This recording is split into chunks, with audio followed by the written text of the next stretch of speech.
Hello, everybody, and welcome back to the McDonCast, the funnest podcast in town. Did you say a McDonCast? No, it's supposed to be the McDonCast, but you forgot the and you just said McDonCast, so I had to correct. Did I not say the? I thought you said You just said McDonCast. You said a McDonCast. Then welcome back to McDonCast.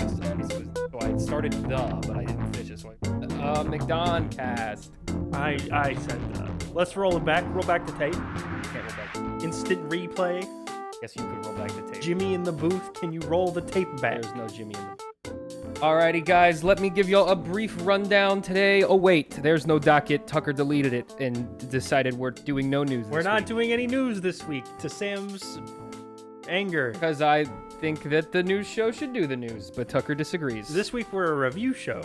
I guess that's happening. Mostly because we have a lot of things to review. We got to review 4 things, one of which is not even on the docket. Close enough.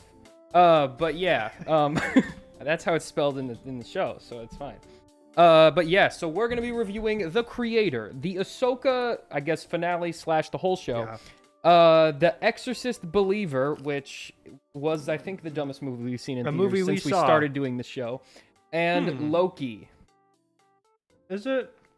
I can't think of one that is. Did we do this show after did we start doing this after the movie Artemis Fowl came out? We didn't see that in theaters. Oh, are we only counting movies we've seen in theaters? Yeah, I said worst movie we've seen in theaters since the show started. It has the worst movie I've seen in theater. I mean, we saw. It might be the worst one we've talked about on the show. We saw Moonfall, but like that's in the funny bad category. Yeah, Moonfall is great. This one was just upsettingly Moonfall bad. was like really one of the best comedies of last year. Moonfall was phenomenal, but this movie is not that. We've been doing this for what? 4 years? This was, like 3.5 years. We're on year 4, so trying to think back if there was anything like really terrible that we saw. There has to have been at least one. I'm sure if I went back and honestly, looked through. I think the next worst one would be like Ant-Man 3, but that was definitely better than this. Ant-Man 3 was bad. I don't know. Maybe I'd have to look. The Flash was pretty bad. The Flash was pretty terrible. Honestly, it might be but the honestly, Flash. I think this was worse than the because the Flash. I don't know. It's pretty close. For all of the Flash's like badness, it was at least entertaining. New Mutants. New Mutants is pretty bad. That was literally the first movie we ever reviewed. But again, like at least stuff happens in that movie. Like the first half of that movie, there are things happening. Nothing happens in this movie. We didn't review a lot of movies for like the first like couple episodes because nothing was coming out. We didn't all have jobs and we weren't able to go. Well, no, it was mostly because it was like we still were COVID working time. out with the format of the show. It was still COVID time, so like there wasn't a whole lot coming out. I don't know. It's probably New Mutants, honestly. Oh, I would rather watch New Mutants than watch this again. You actually might be right. At least New Mutants had Mutants had a demon ghost bear. Yeah, New Mutants was like there was a girl who could shapeshift into a wolf, and she was like well. Since we're already talking about it, you want to just start with the Exorcist? Yeah, let's kick things off. Let's start things off in rock bottom land. The Exorcist Believer is directed by new horror, I guess, basically self-proclaimed horror mastermind David Gordon Green. Soon to be ex-director. So this is, if you don't know, he just got finished with his Halloween sequel trilogy. Halloween Ends just came out this time last year. Which released to critical acclaim. And now he's back with what is supposed to be the first in a new trilogy of Exorcist sequels. He directed this film off a screenplay by him and Peter Sattler, who has like no other notable writing credits and may or may not have just been his friend from college. Or not even a real person. That kind of shows. Maybe he just made him up and like wrote it all himself. Story by him, Danny McBride, and Scott Teems, who are the screenplay crack writing team of Halloween Kills. Again, another the level banger movie. That's the intellectual level we're on here. So safe to say, Sam, me and you did not like this movie. As soon as the movie ended, we were like, that's dumb. Like, I'm pretty sure that was our first word. I don't think it was as soon as the movie ended. I think it was about halfway through the movie. As soon as the movie ended, I stood up and I was like, well, that was dumb. And then I started walking out. Well, yeah, we didn't hang around. Maybe there was a post credit scene. Again, we don't to know. contrast with the creator, we sat there and we just thought for like 5 minutes. We were just like, huh, that was an art Watch movie. the credits a little bit. Yeah. With this movie, I was like, yep, that was really stupid. like- I'm out of here. And that's mostly because the movie, in plain third grade level English, spells out exactly what it's trying to say. So much that, like, if you were But not really. a second grader, you could figure it out. It is written in third grade English, but its message is nonsense. No, its message doesn't mean anything. That's what it doesn't. It But says nothing. It tells you what the message is very clearly. 'Cause Although the message doesn't mean they anything. do that little monologue about The nature you of know evil. what evil is, Which is literally hang on. just straight out of any of the other three My Halloween favorite sequels he part just of did. that little monologue is she never says what evil is. She just lists off a bunch of things that she likes. That's it. And that whole monologue, well, I guess, is that a spoiler? Not really. Well, we didn't say who's doing the monologue. Or So one what of the thing. characters, I think it's even in the trailer, one of the characters, like the last thing that happens in the movie after all of the wacky demon shenanigans, basically just gives like a half-hearted monologue about the nature of evil and how the only way we can fight evil is by teaming up with our friends and working together and using the power of The friendship. real exorcism was the friends we made along the way. And that's the whole message of the movie, Sam. That is the movie summed up. They quite literally. Okay. I guess we're gonna get into the weeds here a little bit, but Yeah. Let's try to keep it mostly like I'm gonna major spoiler free. Okay, I'm gonna skip talking about the whole first half of the movie because nothing happens. It's literally just like they go to school, they go to church, they like to eat pancakes. Like, it's just nothing happens for the whole first half of the movie. He's attempting to build tension and just I cannot for the life of He's himself attempting find to a way build out. tension, but he doesn't understand how tension works or how jump scares work because he keeps doing fake out jump scares, but he never does any actually real jump He scares. doesn't know how to build tension. Like the Halloween sequels he did, right? Those are, at least the first one is, the 2018 one, it has some tension in it. Like he can kind of build it, but I don't think he knows how to build tension when the tension isn't as simple as man with knife is walking towards you. Like he doesn't know how to like use atmosphere or even the score or any of the performances or any He's intelligent editing or pacing even to build any sort of like malice He or is tension. astoundingly bad at the psychological aspect of horror. He is bad at making the audience feel scared. And that's honestly, that is on him, but it's also the studio's fault for picking him to do this movie. Yeah, he's not the right guy. He was not the right choice. I honestly, At after all. watching this movie, I think he could make a great Marvel movie. I genuinely do. I think he could make a great Marvel movie. But I don't think he's the right guy for this. I think you're right, and that he is very obviously very good at doing whatever the heck the studio tells him to do. Well, there's that. Just Like, going along the with it. whole third act is an anime power battle. It's literally, Oh no, he's going into stage 2. He's getting too powerful. Oh my god. It's an MCU third act final fight if it cost like $25 to produce. Yeah, it's nothing. But to get back to the start, so Universal, who made this movie with Blumhouse, paid $400 million, Half a billy right there. almost half a billy, to just to get the rights to do these three movies. That's not production, that's not marketing, that's not anything. That's not development. That is just to buy the rights. Mm-hmm. That means in order to recoup the expense of purchasing the rights alone, even if it was going to be done over the course of 3 of these, they would have all had to make like combined like $1 billion, Yeah. or at least like 900 million, and probably even more for if you factor in like the budget. So that is crazy that they thought they could do this with this property. So, for context, with $400 million, you could buy the rights to pretty much any NHL team, several different NBA and NFL teams. You could book a trip to space.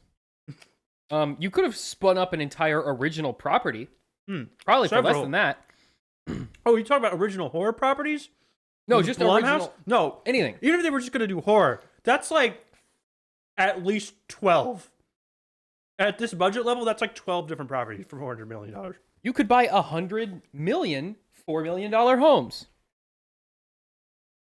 About that. That's not true, but you could buy 400 $4 million homes. That's a lot. That's a lot of houses. Anyway, but You like, could name them all Blumhouse too. and it doesn't make sense why they chose The Exorcist.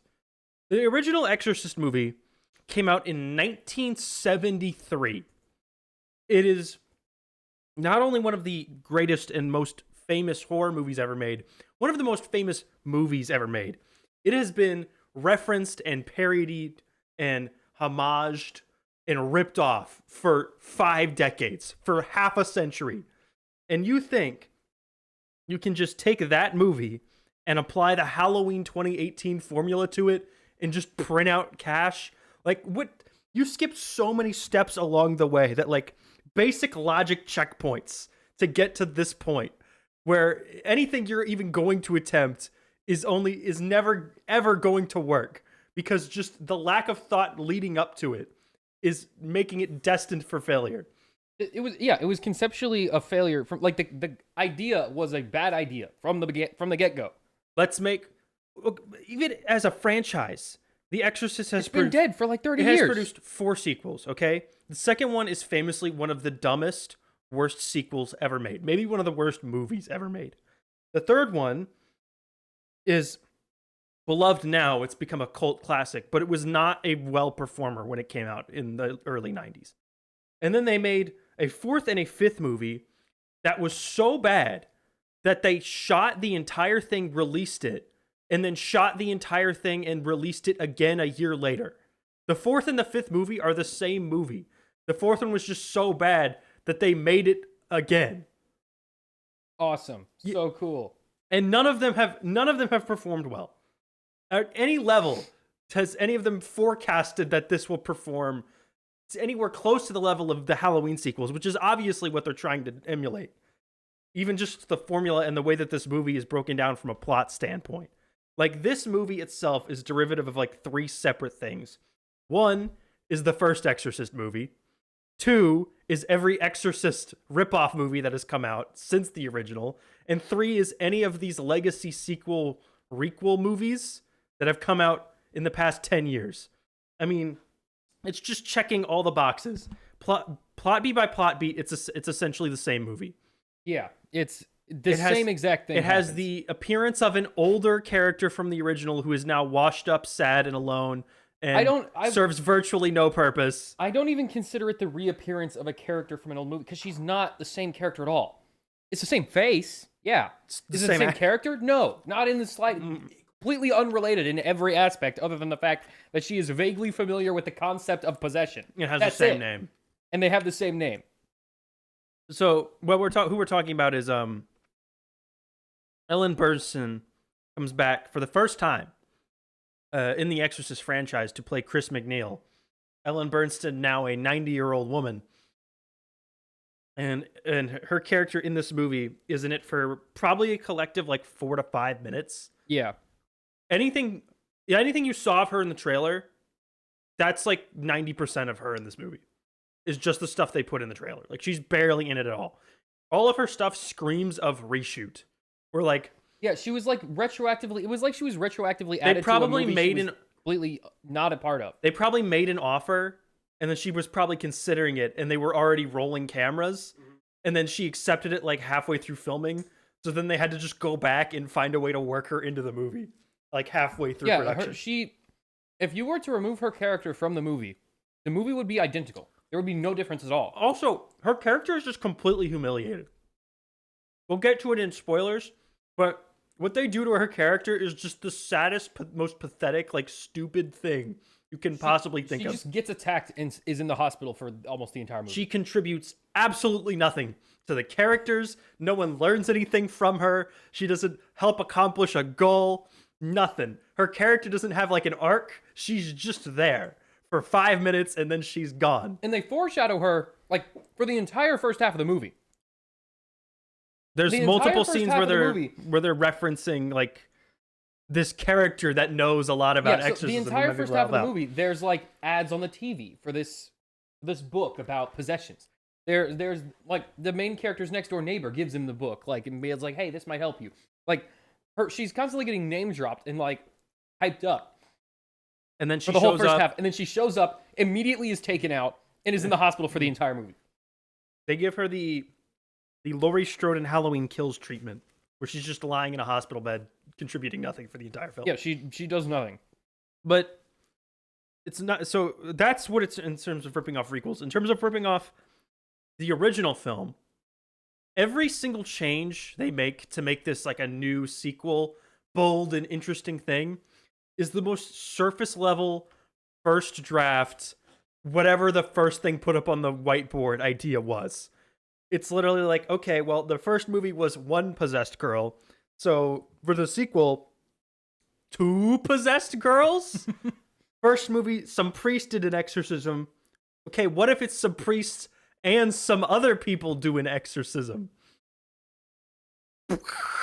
Wow! That's a good idea. What if in the first movie they don't show her getting possessed? What if in this movie we show them getting possessed? Oh, that would be such a. I bet you there's genius no specific reason that they didn't show it in the first movie. I bet they just completely forgot about it, and there's no thematic purpose to it at all. So, Tucker, you know the restaurant Potbelly? I'm going somewhere with this. Okay, sure. You've seen them around. I think so. You could buy them 4 times the entire You're company. still on this $40 million thing? That's insane. They spent $400 million on this. Mm-hmm. No, not even on this. On the rights to make this. No, that's what I'm saying. They spent it just in order to be allowed to make this. And they spent you know they're going to try to make other stuff. But so far, the sum total of their investment has amounted to this. Well, they're planning on doing 3. They'll probably do 2, just because they're probably a certain point along in it. And this is not going to lose money. It'll probably make money. It won't make nearly as much as they wanted There's it no to. way that this makes money. How much did they spend on this? This had a budget of $30 million. Oh, okay, then it might. So it's only got to do like 70 to 80 worldwide to technically Yeah. be considered a success. They'll probably do So that. they'll probably squeak out the second one, but there's no way they do all 3. What do you do? I mean, we'll talk mean, about it as in long as spoilers. What do you do in the second 2? So here's Another girl gets. You just gonna do No. that 3 times? Here's exactly what they're going to do. So I guess semi-spoilers. Okay, if it's a spoiler, we'll get to it later. The girl who gets exorcised will just plot twist she wasn't exorcised. And the demon's just hanging out still. Yeah, that's what they're going to do. Because of the way that the movie ends. I feel like that's a very easy direction for them to go. Here's in. what you do. The demon's still in there, but it only comes out at night. And when it comes He's a out at night, werewolf. it puts on a white mask and grabs a kitchen knife and stabs people in the neighborhood. Steal this from And it Riverdale? only happens around Halloween. Mhm. David Gordon Green's just going to turn this into a Halloween movie, is what I'm saying. Probably. This one was. Remember when there was a portal and then nothing came out of it? Yes. Remember when they vomit a portal and nothing happens? And then the movie just keeps going like that didn't happen. Remember when just they ignore it? emit steam and then they spit the steam into a fireplace and then it doesn't. But and Sam, then they're all good? let's break down the plot of this. So, Leslie Odom Jr. plays a dad. Okay, he's got a wife who's very pregnant, and he's in Haiti. And what year did that that earthquake happen? It was 13 years before the movie Was started. it was like, well, it was a real earthquake. What year did that hurt? Oh, I don't know when the earthquake. What was it like? It was like 2013, 2010. So yeah, it was like 13. Yeah, because the girl's 13 in the movie. Yeah. So he's got a pregnant wife. This is. She dies in an Yeah, this happens earthquake. in the first 5 minutes. His daughter lives, and so he's raising the daughter. His daughter survives because they did a magic They did a ritual C-section. to protect her, and also a C-section. It's maybe alluded that someone gave her a special fertility blessing, and that kept her alive. mm-hmm. By the way, all of the religions in this movie, none of them treated well at all. Oh, also, that's not at all how C-sections work. In the slightest. I feel like Not at all how that would work. broadly, anything that happens or is referenced in this movie, David Gordon Green didn't even bother to research at all. If I don't your think wife- he did a Google search on So- any of the terms or things he references. It's explained that the doctor's like, we can only save one, your wife or your daughter. And then it immediately cuts to him like raising his daughter. So you assume Yeah, you he chose the save daughter. the daughter.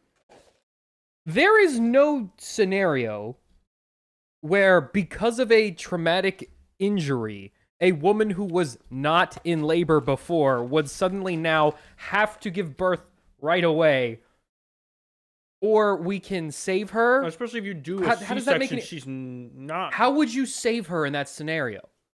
And if you did, how would it kill the baby? She took physical trauma wounds. Yeah. She got crushed by a rock. So what treatment? Let's say she broke her arms and legs, right?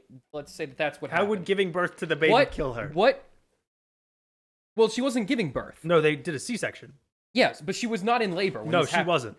So, what treatment to her injured body would cause the death of the baby? Maybe it was Should like we get Mama in here. She might actually know. maybe it was like further physical trauma, would like set her off, like just like But Would again, you she kill her? wasn't in labor, so that shouldn't be a problem. The baby's not coming. well again. right now. Also, she wasn't giving birth, so what would kill the baby about Like treating her if she was wounds? like about to if she was like, oh no, like yeah, she if she just was started like labor, yeah, and then if her the water earthquake broke happened, and then a rock fell on her. then that makes I would understand. But that's not what happened. No, she's She very was- pregnant, but she she's was not in labor. taking a nap. She's lying in The bed. earthquake happened. She tries to leave the building, and a rock falls on her. Yeah, That's reasonable. sure. I understand how that works. Why is it that we can only save her or the baby? What physical damage did that do that now makes it Well, impossible yeah. to treat her without killing the baby? Yeah, What treatment that you do for physical injuries would kill the baby? Like one thing that does happen in the real world is if you like get cancer, because then the chemo sometimes you Yeah, have to it'll kill choose. the It'll baby. either kill the cancer will kill you or the chemo will kill the baby. That's a very real situation that like people actually have to deal with. This doesn't make any sense. no, she got hit by a rock. The rock is not a cancer. The rock Also, is a rock. in the first place, why are you taking your like minutes away from labor, 9 months pregnant wife overseas to Haiti? To a country with to notoriously like not great medical situation going Just on. to take photos. Of stuff and the only things he takes photos of is stuff that like exists presumably. But like where he's not from. like he takes pictures of like they never dogs explicitly say and why beach. he's there. But in later when they cut to like 13 years later, he's working at like a photo studio. He's a photographer. So he's not doing like newspaper photography or like working for National No, he's not. He's not a Geographic. writer. He's not like writing. He's just a piece on like it. there on vacation. Why are you Yeah, I taking assume. your 9 months pregnant wife on vacation Haiti? To Haiti. That's not a great That is plan. not. Yeah. Hold up. But, Again, if he was like working for a newspaper, And he maybe had- he didn't want to leave her home alone. alone. That's something, but they don't talk about They any don't of that. explain that. He's just like, yep, Again, we're going to It's Haiti. all gonna be like a great first fun time. draft. Like, okay, his wife is dead. How is his wife dead? Well, there was an earthquake in Haiti 13 years ago, but that was that. There is a question that they consistently what it was? forget to ask during the entire creative process of this movie, and that question is why. Things, You're in Haiti. There's Yeah. an earthquake. We have to save her. We can only save one. Why? things, Why are you there? things, and people just weave in and out of the movie for no reason. Yeah, it never Things just answers happen. why. Like, okay, it feels first draft. It feels like they said, okay, the girls are 13. Okay, what happened 13 years ago? Well, there was that earthquake in Haiti. Okay, sure. That's how the mom dies for the one kid. And they're just like, all right, that's done with. Now we don't got to think about it anymore. And moving on to the next thing. That's the whole movie. It feels like they were reaching this whole time. You know, they also could have just said, "Oh, there was a problem during pregnancy. We can only save one." That's again a real thing that happens. And you don't need, like, And you don't need the earthquake. The earthquake is superfluous. the earthquake has to only be there because they felt like they needed like a big surprising action sequence to open the movie. Yeah, and nothing really scary happens during the earthquake. No, it's well, the Other scary than the part fact is that just it is an watching people earthquake. die in an earthquake. But the only person that you even see injured is is her, her. and like the other people in that hospital during that scene. But like during the actual earthquake, nothing bad happens to anyone. But Sam, the scene opens with a jump scare. Didn't that get you? When the dog goes, It bark, opens with the dogs fighting, like in the first Exorcist film. and they turned the bark noise up really loud for no reason. By the way, this movie not scary. No, at all. There was not a Absolutely single scene. fails. There was one scene where like in jumped a every little bit, aspect. but it wasn't because it was scary. It was just because they turned the noise up yeah, really they just loud. turned the noise up really loud. And I was like, ah. He hits you with a lot of jump scares, especially at the beginning. But there's never. So he does a lot of jump scares, but none of them are like threatening to the characters. It's always like a chair fell down, or They're a all snake fake jumped outs. out, or a dog barked loud. It's never like, oh, the monster's there, or like, oh no, he got attacked. It's always just a fake out. There's never any real. It's jump also scares. never like unexpected. Like you always see it coming, and the only reason it's in any way shocking is because the volume is. Yeah, they turned just up so turn the loud. volume up too loud. It feels like it feels like the studio said, like it feels like they shot the movie, and then the studio was like, "There's not enough jump scares in the first part. Can So you he add just- more jump So scares?" he just turned up the and noise. so he on just random took things. certain scenes and turned the volume up really loud, so it would be a jump scare. There's literally a part where they cut to the girls being possessed, right? And they just flash an image of the demon and turn the volume up really loud. And that's like a jump scare. And they just do it like 3 times. And again, it's not To threatening. get to spook ya. It's not threatening to the characters because they're not seeing the demon. No, the audience is. It's just and the demon is not like in the scene. He's not a threat. It's just like, ooh, spooky. You know, it's a spooky face. It's like, what happening right now? Yeah. So the whole first 2/3 of the movie is like, the first third is nothing happening. The Or second, very the second little. third is the girls getting possessed and they summon the Exorcism Avengers. And Yeah. then the third act is the Exorcism Avengers unite to defeat So the Demon Lord. So or whatever. there's the 2 girls, right? And Mhm. you have that whole first act, or at least that like 15-20 minute period before they get possessed to build those characters up before But you they see. only build up. But one they of them. only build up the one. Yeah, This- the like good Christian girl, like the one who goes to church, whatever. Yeah. We know nothing about her other than the fact that she goes to church. They do nothing to build up that character. I don't know her family. I don't know her at all. We only know the main daughter Yeah, and her, and 'cause she just has that the couple dad, few which is the main scenes character. But with we them. never see anything about the other girl until she's possessed, and then we learn stuff about her like through her parents just telling us stuff. But no, we never see her like normal daily life before this happens. Which they needed to do, and We they never show- absolutely had the we time never to show do. that They just didn't. family's perspective Yeah. really on anything. We just show, which is like Leslie Odom Jr. is the protagonist, but in order, like, we don't care about the other person possessed. And I'm and sure then we'll the get whole gimmick of your movie is there's 2 possessed girls, but we only care about one of them. Your gimmick is not impressive and they in the didn't slightest. there was nothing special about them both being possessed. No. Like, it would have been interesting as, like, okay, let's say, for example, they were both possessed. And so, like, maybe they try to exorcise one. Maybe the church. Okay, I'm doing a way better. I Spitballing. just came up with a better movie. Let's say that the Christian girl's family takes her to get exorcised right away. And they do it, and, like, it doesn't seem to affect her. But the other girl is, like, screaming and writhing in pain. So, like, maybe, like, something you do to one affects the other. Or, like, maybe, you know, she, like, scratches herself up. Maybe the other girl also, like, scratches also appear Maybe on her. the demon, like, switches back and forth, and so they don't know what to do. Yeah, exactly. That's way more interesting of an idea. No, than it's they're both they're possessed, both I possessed. guess, and they both act exactly the same. They They are do both- the exact same things. they're both just doing their best impression of A possessed Reagan thing. in the first movie, Yeah, they're just crawling around and saying creepy things and cutting themselves and screaming really loud. And that's it. They don't. There's nothing interesting Most about of this movie both of them being possessed. is people screaming. Yeah. That's like at least the entire third act is people standing in a circle. But Yeah, no, the entire third act is basically a Dragon Ball Z-esque fight where they just stare at each other and scream yeah, for like 30 minutes, and then like the battle ends. And Yeah. there's, again, and I'm sure we'll get into it here in a minute, but because we did not understand anything about the other girl's family, the ending makes basically no sense. Yeah. because we don't understand her or her family, so the choices they make don't make any sense. I think the real problem with the movie, though, broadly, That it exists. that is one. But two is that David Gordon Green thinks he is saying something extraordinarily profound. But the problem is, it is one, neither profound, two, he's already said it before, and three, it has nothing to do with any of the themes of the original film. So it makes no sense that it would be in this movie. And again, it's fine if you want to have a different message or explore different themes.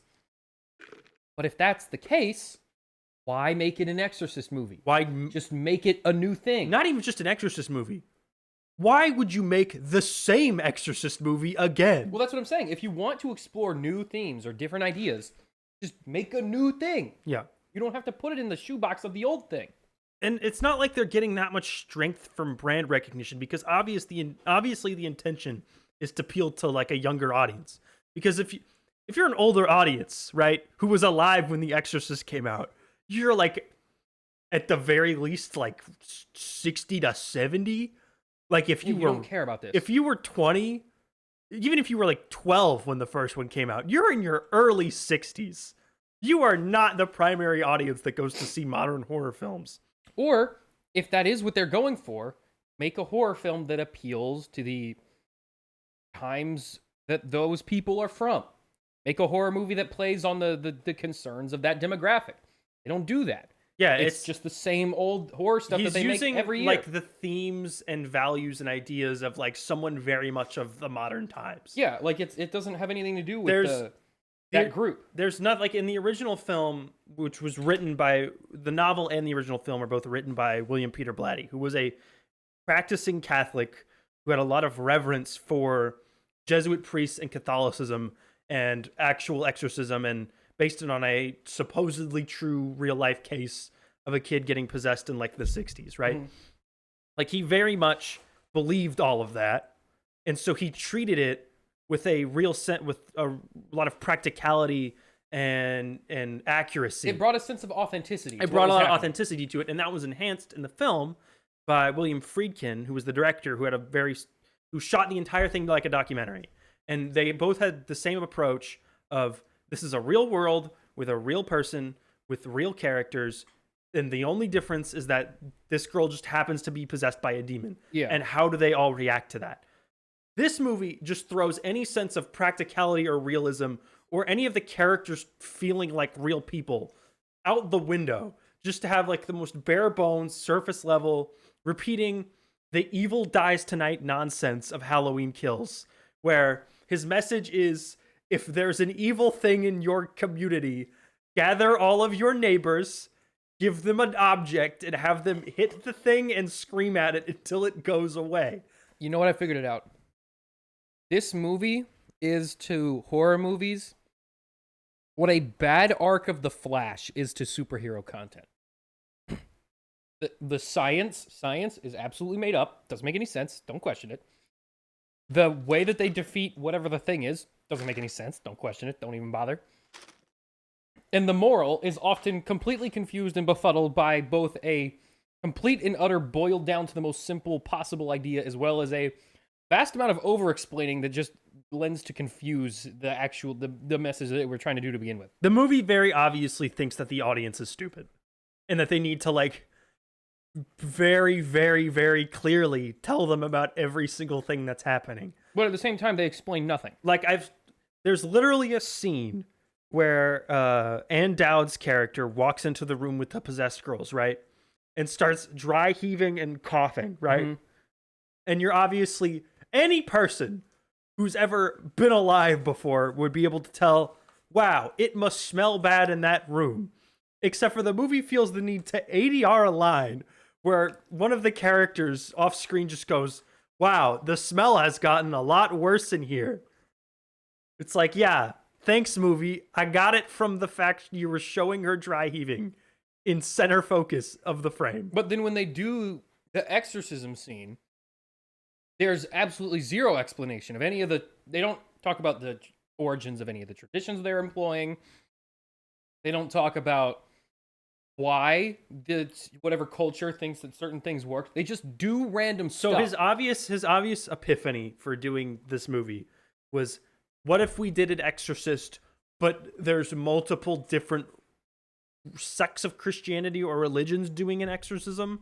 Because there's not really any, like, it's not like they'd bring in like a Buddhist and a Christian and like someone who's Muslim. No, they're all Christians. They're all like just different kinds of Christians. They're all just different Christians. So there's like a Baptist, there's like a, I don't know, like a spiritualist who's doing like stuff with like herbs and ancient vinegars in a graveyard. When like this, slaves were brought over to America, in the South, a lot of them were taught Christian theology and values. And then they would sort of integrate their, religion from wherever they came from with the Christian values and religion they were being taught. And that led to the birth of various different, like, sort of sects of a more ritualistic, naturalistic, like, version of Christianity. Is that explained in the movie? No. Would I have known that if I had just seen this movie? No. I'd be like, who's this weirdo and why is she sprinkling flower petals in a bathtub? Do we ever show this character before they recruit her to be on the team? No. Okay, they do once, but they don't actually point her out. It's the scene where... Oh, it's when they cut to the guy at his church. No, it's not then. It's when he goes into his house and it's been broken into. Right. And he's like, who's in my house? And no one responds. And his neighbor's and doing then he like gets weird... to his daughter's room and all his neighbors are in there with like a bunch of like people filling doing his a little bathtub thing. of mud and leaves. Yeah, and then that's where she's first introduced. It's all she just randomly breaks into his house, and then there's like that, and then there's like Catholics, and it's obvious that like, so like they cut to the Baptist church, right? Yeah, which the director obviously just does not understand. It's obvious that he didn't in the slightest. He didn't research any of them. No, like he's supposedly like because his general point is that like all of these different religions should coexist and band together to fight the bad things, right? It's that they should ignore their differences and just use teamwork and friendship, right? Which, like, sure, if that's what you want to do it. Fine. But this is the dumb way to do it. But he didn't bother to research or have any he doesn't have any reverence for any of the religions themselves. Like he doesn't bother to accurately depict any of them. So even like the more naturalist, like spiritualist one, which is obviously like the one he's the one he favors the most. The one that he favors the most for whatever reason. I don't know. Doesn't matter. But like he doesn't even bother to like accurately depict that one or focus on it or explain it at all. A realistic or practical feel. Like none of that. Like we cut to the Baptist church, right?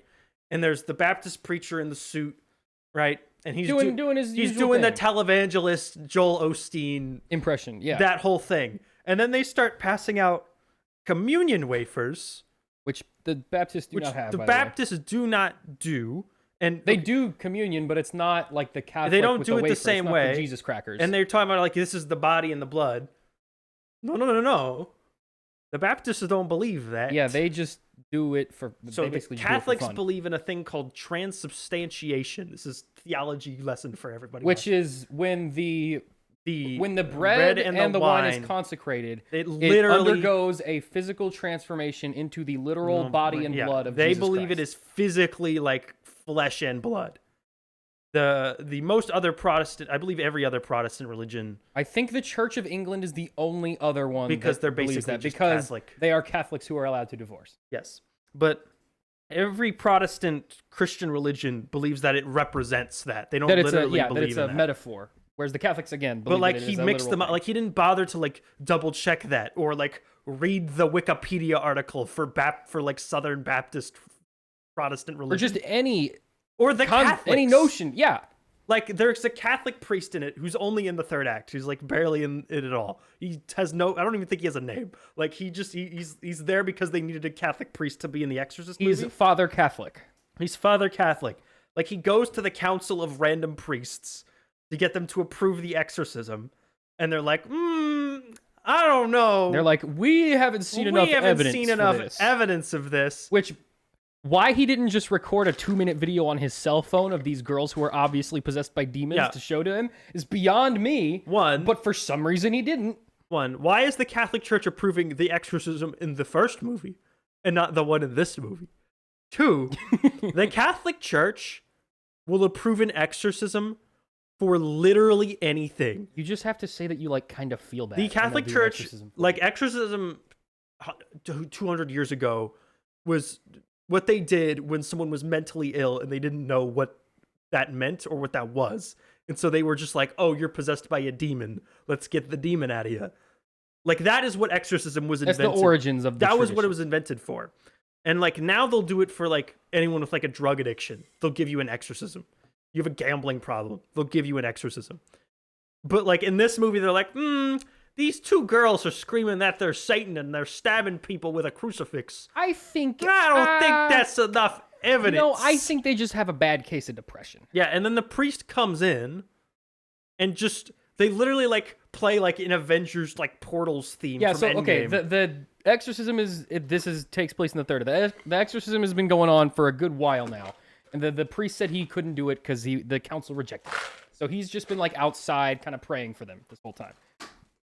Eventually, the main character is handed a bowl of random water, and the tribalist one is like, take this east. And he goes, yeah, okay. Okay. And so he takes the bowl outside, and then he sees the priest guy praying. He's like, hey, man, fights in there. That's what he says. Like, again, like a Marvel movie. And then the priest is like nods. And then they go back in, and there's literally like the dawn, dawn, dun, dun. The priest walks in, and he like joins them and like lends them his energy or whatever, you know, like a anime or something. Which, again, point 3, any priest can't just do an exorcism. Yeah, it's actually and not you know how that what works. movie knows this? The first is one? the first one. Because there's a specific point at the end of the first exorcism before they actually do the exorcism where the Catholic Church is going, well, okay, we have to do an exorcism, but nobody knows how to do an exorcism because it's only a thing that a few priests know how to do. Yeah, I believe this is just some random priest in this movie that just walks in and starts doing it. I believe the way it works is there's one priest in every diocese who is the exorcist. Who is trained to do exorcisms. And no one is allowed to know who his name is because there's a belief that like if the demons learn your name, they'll have a certain power over you. Where if you know the demon's name, that's how like you really defeat it. Yeah, there's a lot that has to do with like names and stuff like that. But basically, the gist you of it can is, do all the research on your own. David Gordon Green didn't bother to do that, but you can. But anyway, just so you understand, there's only one. No one knows his name. Yeah, but in this, it's just this movie, a random priest is just like, yeah, you know what? Yeah, why not? I'll try it out. We'll test the water. Let's see what happens. That whole exorcism scene is just filled with like a bunch of underwritten characters screaming platitudes at possessed people. They just scream random prayers. Like there's no exorcism performed. No, they just scream stuff and do they random draw things. A circle on the ground, hook them up to a heart monitor so that way there can be like really intense beeping in the background of the whole scene. No, you know what the heart monitor's for, right? To do the intense beeping. No, that's to measure the power levels. That's what it does. The higher it measures the power levels of the demons at that specific moment in time. That's what it's there to do.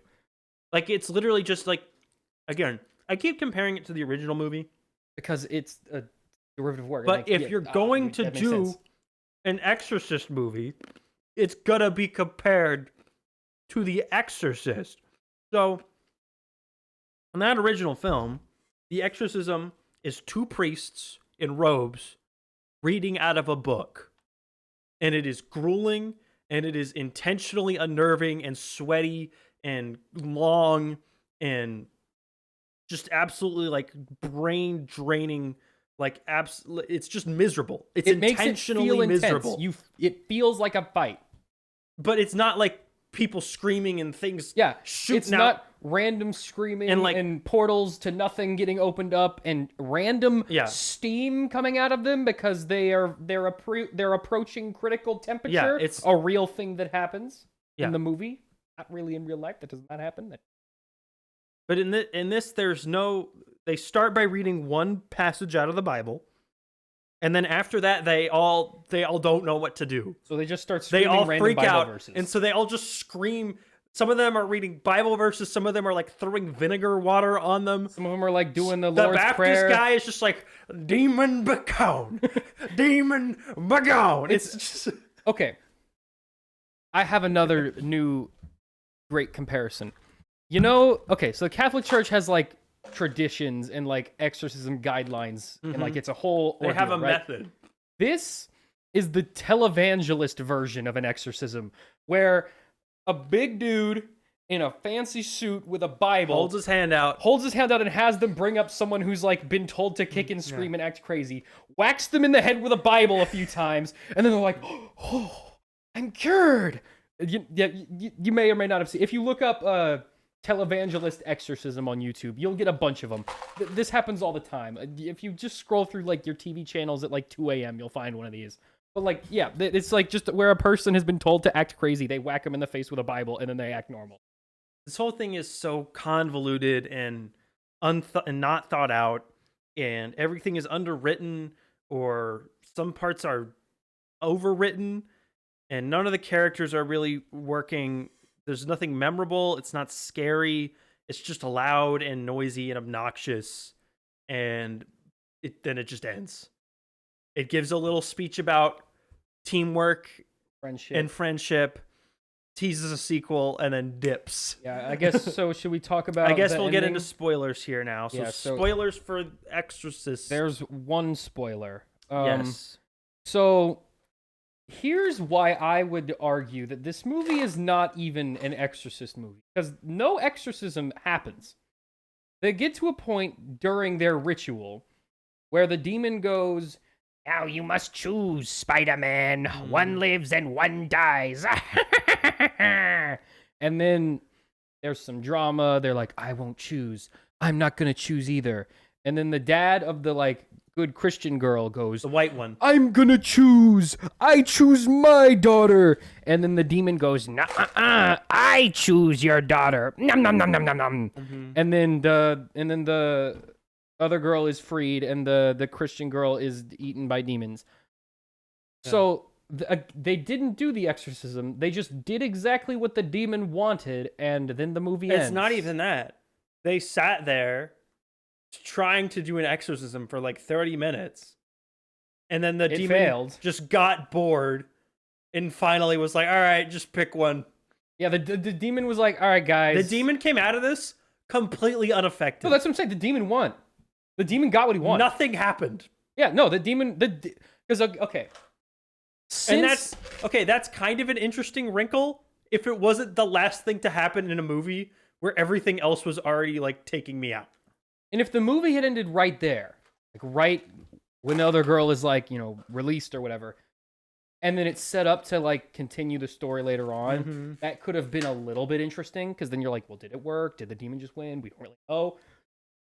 But no, it's like, well, this sure is a happy ending. I see no problems with this happening. Yeah, they're like, well, everything's back to normal and we're hunky-dory. And they like, the only by the way, negative... that family's daughter's dead. Yeah, All right, the bye. only negative consequence is like a 2-second long funeral scene. Yeah. Where they don't exchange any words. It takes place during the monologue.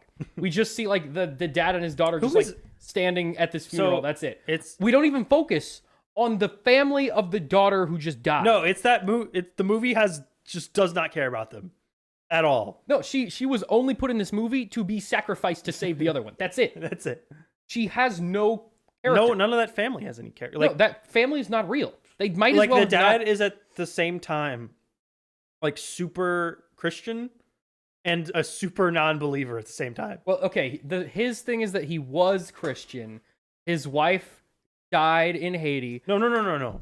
Not Leslie Odom Jr., the white dad. No, he was just super Christian. Like he's super Christian, but he's the one who like doesn't want to take his shoes off, and he's like standing in the corner like this. My interpretation of that was that like he believes in God, but like doesn't believe in this weird pagan ritual because it's not sanctioned by the church. He picks his not daughter sanctioned by the church that I mind you again. He does not even subscribe to. Yeah, his preacher's there. His preacher's on board. His preacher's like, let's get it done. Yeah, why are you not on board? But he's like, well, the Catholic Church said no, so I have mixed feelings about this. Why? That character's not Catholic, his own preacher, who for most Baptist church is basically the only guy whose opinion matters, he is already on board. So why is he got the hang up? What's going on here? What's up with this guy? Yeah, that's the only character development he gets, because like the mom is just there. The mom's fully on board right away. They have 2 other kids. They don't do anything. They're not even like in it. I forgot they had 2. They have 2 other kids that are also in. They're only in 2 scenes. They're in the scene in the church, and they are in a scene where they're like scared in the corner because their sister is acting all kooky. So here's my guess for what they're gonna do with the next one. Right? Is we can unlock it. Oh, you're going to? My guess with the next one is that the parents of the girl that died are gonna try to summon her ghost, right? Oh, they'll do the same thing, and then they'll get possessed. But the gimmick this time will be it's not a little girl; it's a big girl. It's 2 adults. That's real stupid. Or they'll be even lazier, and it'll be like the girl's like siblings, and they'll be possessed. Yeah. And this time it's 1 girl and 1 boy. Ooh. That's pretty much like the level of creativity that they're putting in. Yeah, those after seeing this, those are both completely valid potential sequels if for this movie. The second, I feel like they're going to make the second one. Like I feel like that's going to happen. I'm not sure about the third one, but I'm willing to bet money. Well, they have to make a lot of money to recoup the cost of they're the gonna rights. try. Like they have to do something with it. But my guess is that this one's the Exorcist believer. By the way, who is the believer? Is it the main guy? Is it the main guy? Yeah, because he lost his believe faith at the and then end? got it back. Does he I really assume believe? he does. I mean, he kind of. How do you not after all that? Well, like okay, you have to believe in. Technically, the exorcism didn't work, so Okay. I could see why you wouldn't actually, because since it didn't work at all. But you would at least believe the demons. You couldn't exist. be an atheist. You saw definitely the could not demon be an vomit atheist. a portal open. You might not believe in God, since in this movie didn't God help did a whole nothing, lot. but you would definitely believe in something after that. But like, so this one's believer. The next one they've already announced is deceiver. It's so Which one dumb. of them in that this, is so. Is one that of- real? Yes. It's called deceiver. Yeah, it's the Is Exorcist. it called deceiver for any other reason than the fact that it rhymes with the word So there's believer? the Exorcist believer and the Exorcist deceiver. Well, one of them in this Is the third one going to be called Exorcist No. Retriever and a dog dies and then the dog comes back and he's a demon? Well, at one point in this movie, one of the girls is like, "The devil, God deceived you," so something like that. Which is my guess is why they call it that. Other than the fact that it rhymes with or ends the same as believer. My guess for the It's third because one. it ends with ER, that's why. My guess for the third one, Exorcist, Redeemer. Probably. But I really hope it's Exorcist Retriever. I hope it's Exorcist Receiver, and it's about like a haunted cell phone tower. No, I want Exorcist Retriever, The where a haunted dog dog? gets possessed You know and what? it murders Sure, people. why not? Why not do that with the third one? Why not? They're just gonna end up doing possessed kids 3 times. Yeah, because that's the easiest thing to do. Like, what do you? I don't understand. How do you not make the same movie 3 times? The second one is the main girl from this one is going to be possessed again because the demon deceived them. Yeah. And she's still possessed. It's very Oh, very and they'll easy like to do. they'll give like the 2 parents like visions that their daughter is still alive. Like trick them. Yeah, sure, why not? Who knows? Something spooky's got to happen. Maybe the other girl's not even dead. She's still alive. They just put her in a box. Anyway. She's just like dying, suffocating in a coffin. Yeah. Sure, that's creepy. Anyway, That's at least a scary idea. By the way, the other people in the theater did not like this, No, they didn't even laugh. and so it got like a C cinema score. So the audience is obviously like not a fan. It wasn't 'Cause even like underperformed its projections for the box office. It wasn't even like The Flash, where like when something stupid happened, the audience laughed. There It were was like- people in the Flash enjoying it. Yeah. Like everyone in this was just like tired. Yeah, this movie was Like made. I don't think anyone likes this. Honestly, I don't know why they thought this was a good idea. Jason Blum called it the biggest risk that the studio's ever taken, That's probably which true. which is maybe true, but also if it is already such a big risk, why not try something different? Why, if you're gonna take a huge Yeah, if you're risk, taking such a big risk why are already, you playing the movie itself so safe? Like, go out there, like do something weird. it's the episode 7 of horror It's the ideas. episode 7. It's the Halloween 2018. Except for episode it's 7. The Scream 5. Episode 7 was way It's the way Indiana better than Jones this. 5. It's the Ghostbusters Afterlife. It's every single legacy sequel we've been getting for the past But at least those decade. other legacy sequels were not complete horrible. Like episode 7 is very derivative of episode 4. We found our way back to Star Wars. Don't worry, everybody. But we can use this to transition here in a minute. But it is at least fun to watch. The cast is fun. The plot is at least it moves at a reasonable pace.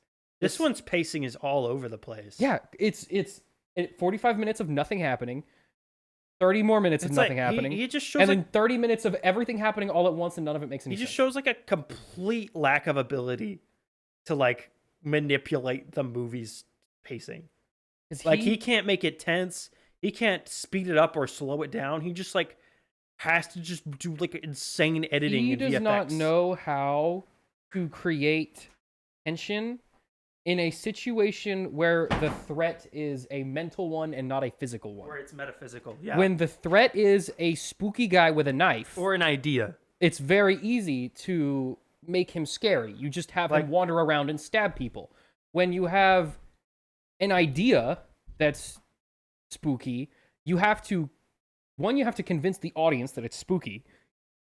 And 2, you have to translate that idea into a visual something that fits the medium of film. Yeah, you have to make it interesting. He failed to do that completely. Do it. Nothing about this is interesting. And that's what I'm saying. He would make a great Marvel movie because the threat in Marvel movies is always a dude who's got big lasers. He made one pretty solid Halloween movie. And that derailed pretty fast. And Halloween Ends is kind of interesting. I think he's a smart guy. I think he has talent and ability. I just think he's incredibly lazy, or he was incredibly lazy with this. I think this just isn't his thing. I think he's just out of his element. They shouldn't have put him on this movie. They shouldn't have put think someone else, this creative team on this movie. Someone else could have done a much more I don't even job feel with like this. watching the Halloween movies, I think he is a fan of Halloween. Watching this, I don't think he's a fan of The Exorcist. And that's not his fault. You don't have to be. It's just, I feel like he was assigned to this movie because he made another horror movie that made money. Yeah, because he made money before, so he was a safe pick. He was assigned to this. Yeah. Anyway, would you recommend The Exorcist No, Believer? Absolutely not. No. I was doing a community We are night. not believers in this film. No, I do not believe in this movie. I was doing a community night on Twitch, and not on Twitch, on Discord. And I started talking about this movie, and I was like, this is actually terrible. Do not waste your money on this. If you're going to go see a movie, see literally any other movie, or stay home. You'll save money. The new Saw movie's is awful. probably better than this. I haven't seen the new Saw, but it at least has good reviews, and the poster looks scary, so sure, go see Saw instead.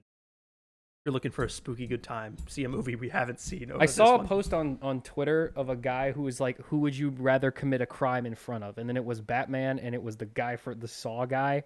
And then in front of? Yeah, and Saw guy. And everyone was like, well, no, because if you do it in front of Saw guy, he's gonna like eventually kidnap you and then strap you to like a pot. Do I know he's the Saw guy? Can I like plan on the fact that he's You're coming choosing, for me? yeah, you're choosing. Do I want? I feel justice? like do you want justice from Saw guy or do you want justice from Batman? I feel like I could escape Jigsaw though. Like I feel like I could like get out of his get away from his ability to like kidnap me. No, let's because he's an elderly man with cancer. He hired a group of goons to kidnap you. In this example, like you're either in a Saw you're trap. picking who you want to receive justice from. Okay, well, Batman. It's obviously Batman. Well, Batman isn't going to kill me. And even if he does, he'll at least kill you fast. Like I'll be within an inch of my life, but I won't be dead. Like Saw, there's a 99%. And chance Batman rarely leaves people with like permanent injuries. He'll break all your bones, but you'll recover. He won't like saw your leg off and feed it to or like a dog suck or your something. eyes out with a vacuum tube. Yeah. Yeah. I would rather commit a crime in front I of think Batman. it would be Batman. Like it would hurt. He'd beat you up. But you would know like, okay, I'm not gonna die. But that's okay, because I'm fine being beat up. I don't want to. Do I have to go to sucked do in. I have to go to like Arkham? Do I have to go to like that jail afterwards? Do I have to go to jail after I get beat up by Batman? Okay, but even if you went to jail in Arkham, one of two things would happen. One, you'd get released early because they aren't That's going to true. want you They're there. constantly letting you out. You could Or- probably just team up with the Joker. Or two, there's going to be a massive jailbreak Yeah. and you'll get out anyway. So you're not going to be in Arkham very long regardless. Yeah. And we know Arkham is like can't be too bad because they keep the Joker around. So like if he's not getting the death penalty there, That's nobody true. is. I ain't getting the death penalty. Yeah. No. Also, like Batman has like a code. Man, the Joker must Jigsaw's have the code best makes lawyer. no sense. I want to know the Joker's lawyer. He must have the best lawyer ever. Harvey Dent. Is it Two-Face? Is Two-Face's lawyer? Well, no, he's the attorney general, so he's a Well, prosecutor. before he's Two-Face, but like his current Two-Face's lawyer. I don't think Two-Face is a practicing lawyer He's- at that point in That's his true. Did he career. have is that canon in Batman? Did Two-Face have There's his... probably a comic where that happens. Was his... find out. What's it called? Your license to public practice defender? law? I don't know what... Was he cleared by the bar, is what I'm saying. Does he defend himself in court? There's got to be one issue of Uh, Batman where Two-Face defends himself in court. Okay, 1 year later. If not, I'm writing that issue. It's gotta have happened. There's no way where he's never done a court case as Two-Face. Does Two-Face ever do a court case in Batman?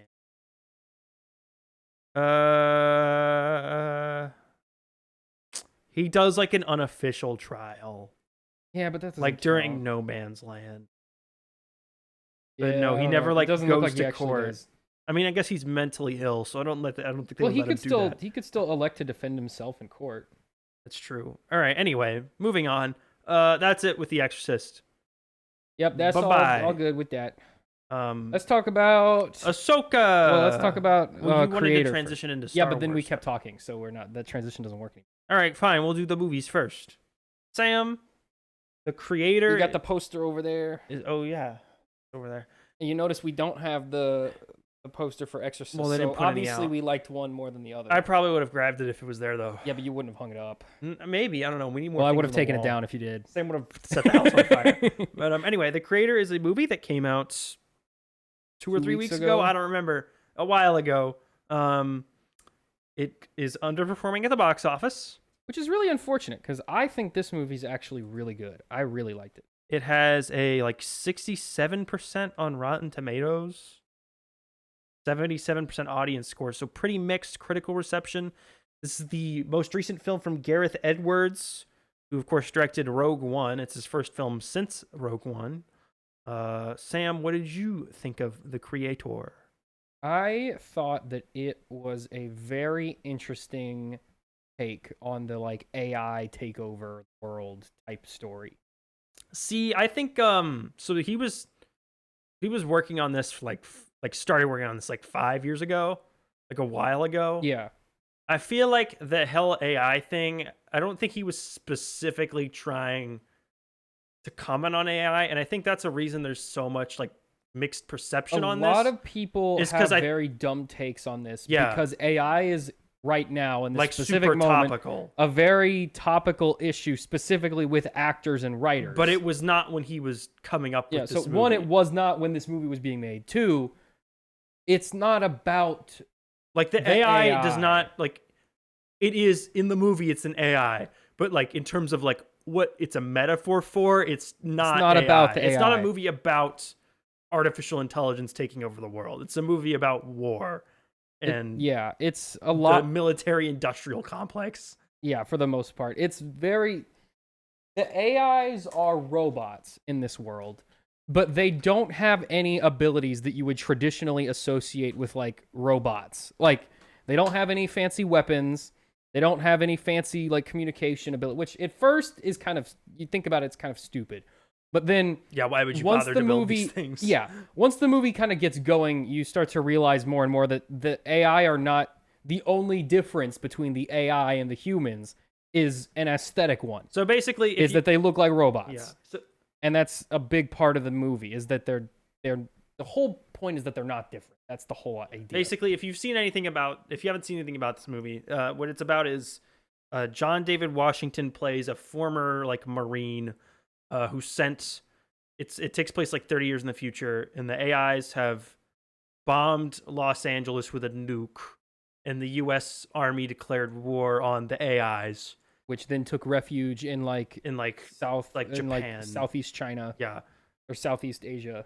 So the military recruits John David Washington, who's like a former Marine, and they send him on a deep cover mission to go find the creator, who is the person who created all the the AIs robots. or is supporting the AIs. And he goes to find their super weapon, and their super weapon is a little kid AI who's got technopath powers. And then there's a big moral conundrum because the AIs be a lot like people in a lot of ways. And he starts to learn, like, oh, this Maybe thing we like shouldn't has like be emotions nuking and them. stuff. That's kind of weird. Yeah, so before we get into spoilers, I think probably most of your thoughts are probably going to be spoilery stuff, especially talking about like the other responses to the movie. But I thought this was its strongest element is its visual. It is one of by the far, and it doesn't do anything particularly unique with its visuals, but what it does is it sort of cleans up that aesthetic. So like it has that kind of Blade Runner sort of like retro technological futurism. I don't think it's not as intense, but that's what I'm saying is it's like a cleaned up version of that visual style. Everything is kind of a retro Japanese technology look to it. It's a lot more like rural. Yeah, but it focuses on the Blade rural Runner is aspect obviously of everything. Like super urban. Yeah, so if and, like, Blade Runner neon. is Tokyo, then This is like rural Japan rice fields types. And there's still future technology there, obviously, because it takes place in like 2090. But in terms of like just like visual style and the way the movie is, like Gareth Edwards. Yeah, the whole thing is shot on like a $4,000 like yeah, the Sony whole thing camera. was shot on like a $4,000 like Sony Red Eye, which is like a handheld camera, and it has such a cool like look to it. Everything looks very like kind of has a film grain to it. Gareth Edwards Edwards really cool. has always been his strongest point. Is his visual effects and his shot composition and his frame. Like he's got that beautiful wide frame. Yeah, it's got like all those nice like shadows and dark spots and everything. Like he's got those big like the scale of everything. He's always been so good at scale. Like that is the best part of Rogue One, and he did the 2014 Godzilla movie too. And like if you look at the poster there, you can see on the top is that spaceship looking thing, which is in the movie is called the Nomad, Death Star. Yeah, the not Death Star, but he does such a good job of showing just like the size just the scale of that thing, and also kind of turning it into like almost like a horror monster. Yeah, like that thing is death. Like when it shows up, you die. He's got like those great shots where it's just like coming out of like behind the clouds, and it's just that big blue. And you can see the big blue reticle, like painting the ground. All that stuff is so good. Like that is what he's so strong with. Like that is his talent, is those visual effects, especially since this only cost $80 million. Yeah, which really surprised because the VFX look better than most $300 movies coming out. Yeah, when I got out of I didn't know that when I saw the movie. And then when I learned that later, I was like, there is no way that that's true. And because everything looks so good. Yeah. Like the effects in this movie look better than at least the last like 7 or 8 Marvel movies for sure. Of like the VFX or stuff that's like worked into the physical elements of the world. And that stuff is also like so smoothly implemented. Yeah. And feels so practical that like you almost don't even notice because it's so clean and such like a smooth transition. And all of that stuff is VFX. And he's been talking about it in interviews. And what he was saying was like the reason he got it to do all that for so cheap was that he knew exactly what he wanted everything to look like before they even started shooting. Like he was working it all out with concept artists. They didn't spend a lot of time workshopping through different things. Because what Marvel does is they'll be like, just start animating the shot and do whatever. And then they'll show up a week later and be like, change his costume and make the laser blue. And they're just changing stuff up until the last minute. Up until the minute he locked, and they had picture lock before they started doing visual effects. So they weren't animating a bunch of shots that were going to get cut out. Like the movie was locked in, and then the movie was fully cut, and then they put all the VFX over it. Like it's like, and he still got it out like on time. Like he shot this like 2 years ago. So he's a very, very smart filmmaker in the way he puts together his movies and the way everything looks and how he wants everything to feel. Like, he gets all that down so well. The weak element of the movie is the script, which has two problems. One is that it gets kind of meandering Yeah, in the it middle. does waste a little bit of time. And two, it is very derivative. yeah, it's not saying anything particularly It's new. not doing or saying anything that hasn't been done or said in this exact way before. Like, you have seen everything here in other movies that are just as good or even better. Yeah, for sure. Now, that doesn't mean this movie is bad. It just means if you're going into this expecting some like grand epiphany or like a bold, completely new experience, you're not gonna get it. Because like you've seen, it's basically like the number one story of every movie TV show and video game that's come out since The Last of Us, of older father figure has to get child from point A to point B. Yeah. We have made like this exact thing 15 times in the past year. So it's not anything in terms of that, it's not anything new. Yeah, the story itself is not special, And nor very, very simple. and it doesn't really have a lot of new things to say. No. Although what it does have to say, I will argue, it is framed in a context we have not seen done before. With the using the AI instead of like human characters in terms of like the people that they're attacking, I think forces you to at first not sympathize with them. Because when you watch a war movie normally, if you see humans getting blown up, you immediately sympathize with the guys getting blown up. But what this movie does is it does a good job of taking you on a journey of starting off in that place of, oh, well, these are just robots. Yeah, blow them up. Who cares? To getting to that point where you're like, oh, maybe don't blow them. Maybe blowing them up actually. Which I think is why it kind of works better now, because there is so much of that like because we are very rapidly existent approaching online animosity towards AI, especially in this time. And again, the AI that SAG and the WGA and everyone's freaking out about right now, rightfully so that they're freaking out about it, but it's very different from the AI in this movie.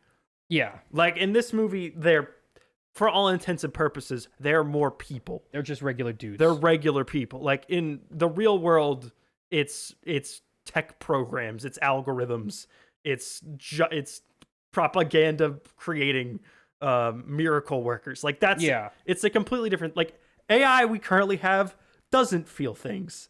It cannot move. It does not think. It's not that complex. It do whatever you tell it to do. I don't know necessarily if we'll ever get to a point in the real world where AI would function the way it does in this movie because of the way that we have created AI so far. Practically, like physically, it probably could, but practically, like we wouldn't do it this way. No, because the AI in this world is not made to do work. That's not what they're for. It's made to be more people. It's made to emulate humans. Yeah. That's what its primary directive is. That's not what we design AI Which, in the real world, we don't design AI to do that. We design AI to do things. To do things humans cannot or don't want to do better. Yeah. Like we would never purposely design AI to have emotions. Yeah. Because otherwise, then why would we? Because why would you not just have a human? From a business perspective, the bad part of humans is that they get sick and tired and feel things. And so the whole goal of doing the reason AI you replace a human with a robot is so you can not do that those doesn't things. need to be fed or sleep or feel things. Like that is the point. So it's different AI. The robots in this movie do eat like human food. Which I don't know how that works. Was never really. I mean, is it like in my headcanon, I assume it's the same as it's just going in and out of tube. No, it's the car from Back to the Future 2, where you can just put anything in it. Oh, and it's like an energy. It like it's does like a battery. Nuclear reactor, whatever. I assume that it's might be like what that. It is. Because I mean that they're just makes sense processing to it me. as Yeah, why fuel. not? Yeah. Don't they have like? But they don't really explain that. They're not solar powered. Don't they say something about them being like solar powered? I don't. If they did, I don't remember. I don't remember. That. Anyway, yeah, you might be right. But they do eat food, so I assume they're probably like nuclear fusioning the food or something. That's the script is the weakest part. The performances though, those really, are really all great. good. I saw some people saying that John David Washington doesn't have any like screen presence.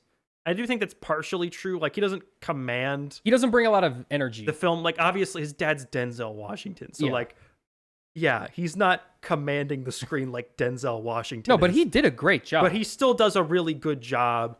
Gemma Chan's in this, not a whole lot.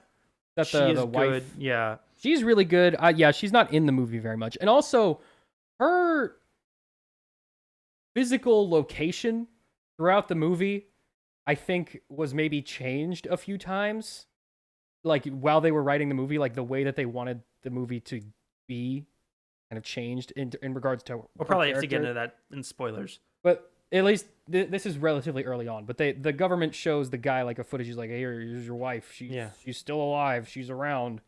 She's in this jungle doing something," and that just like wasn't true at all. And he never even like tries to like find that location, which I thought was kind of weird. But he's just walking around like holding up a picture, being like, "You know where this spy is? Yeah, it was a little you know weird. where she is." But the little girl, I wanted to shout out Madeline. Her name is Madeline Una Voiles.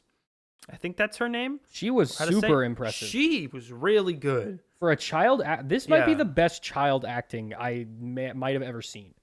Ever seen? I can't think of an example where the child actor. Because think about how confusing this role is. He was robot. You are not only a robot, you are robot Jesus, but you're like, yeah, you're robot Jesus, and you have to go from literally knowing nothing at all to like developing into a human by the end of the movie. Like that's a very difficult role. I don't know. It's kind of hard to. Child acting is hard. Like it's hard to. It's compare. a hard thing to measure. You kind of don't want to compare child acting, because you're like literally pitting children against each other. But like, no, she is really, really great. She captures that range of emotions so well, and that's such an important thing for this specific character to do as well, because her role is also to convince the main character that she has emotions. Also, I do have there's a couple of things, but anyway, performance. Let me stick with performances. Ken Watanabe's in this. He's doing his thing. He always does. I think he was in this because they worked together on Godzilla. So I think he's just kind of doing. I mean, Ken Watanabe is he's never doing bad. the role he's always doing. He's always he's cool. never bad. Allison Janney plays the villain. I thought she was really good, although I think you said you didn't like her. No, she was incredibly annoying. She was so. Like she was the my character least favorite was character. annoying. I think she's intentionally annoying. I don't necessarily think her. No. I don't mean annoying like she is like annoying.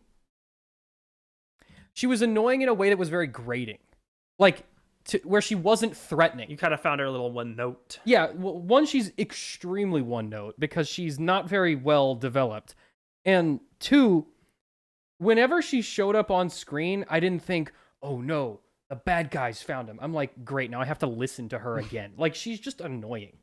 Like, she's not annoying in the sense that her character is like, yeah, there's not a lot of development on her character. There's one really good scene where you understand that her. First scene I thought was really good. I was like, I want to see more of this character.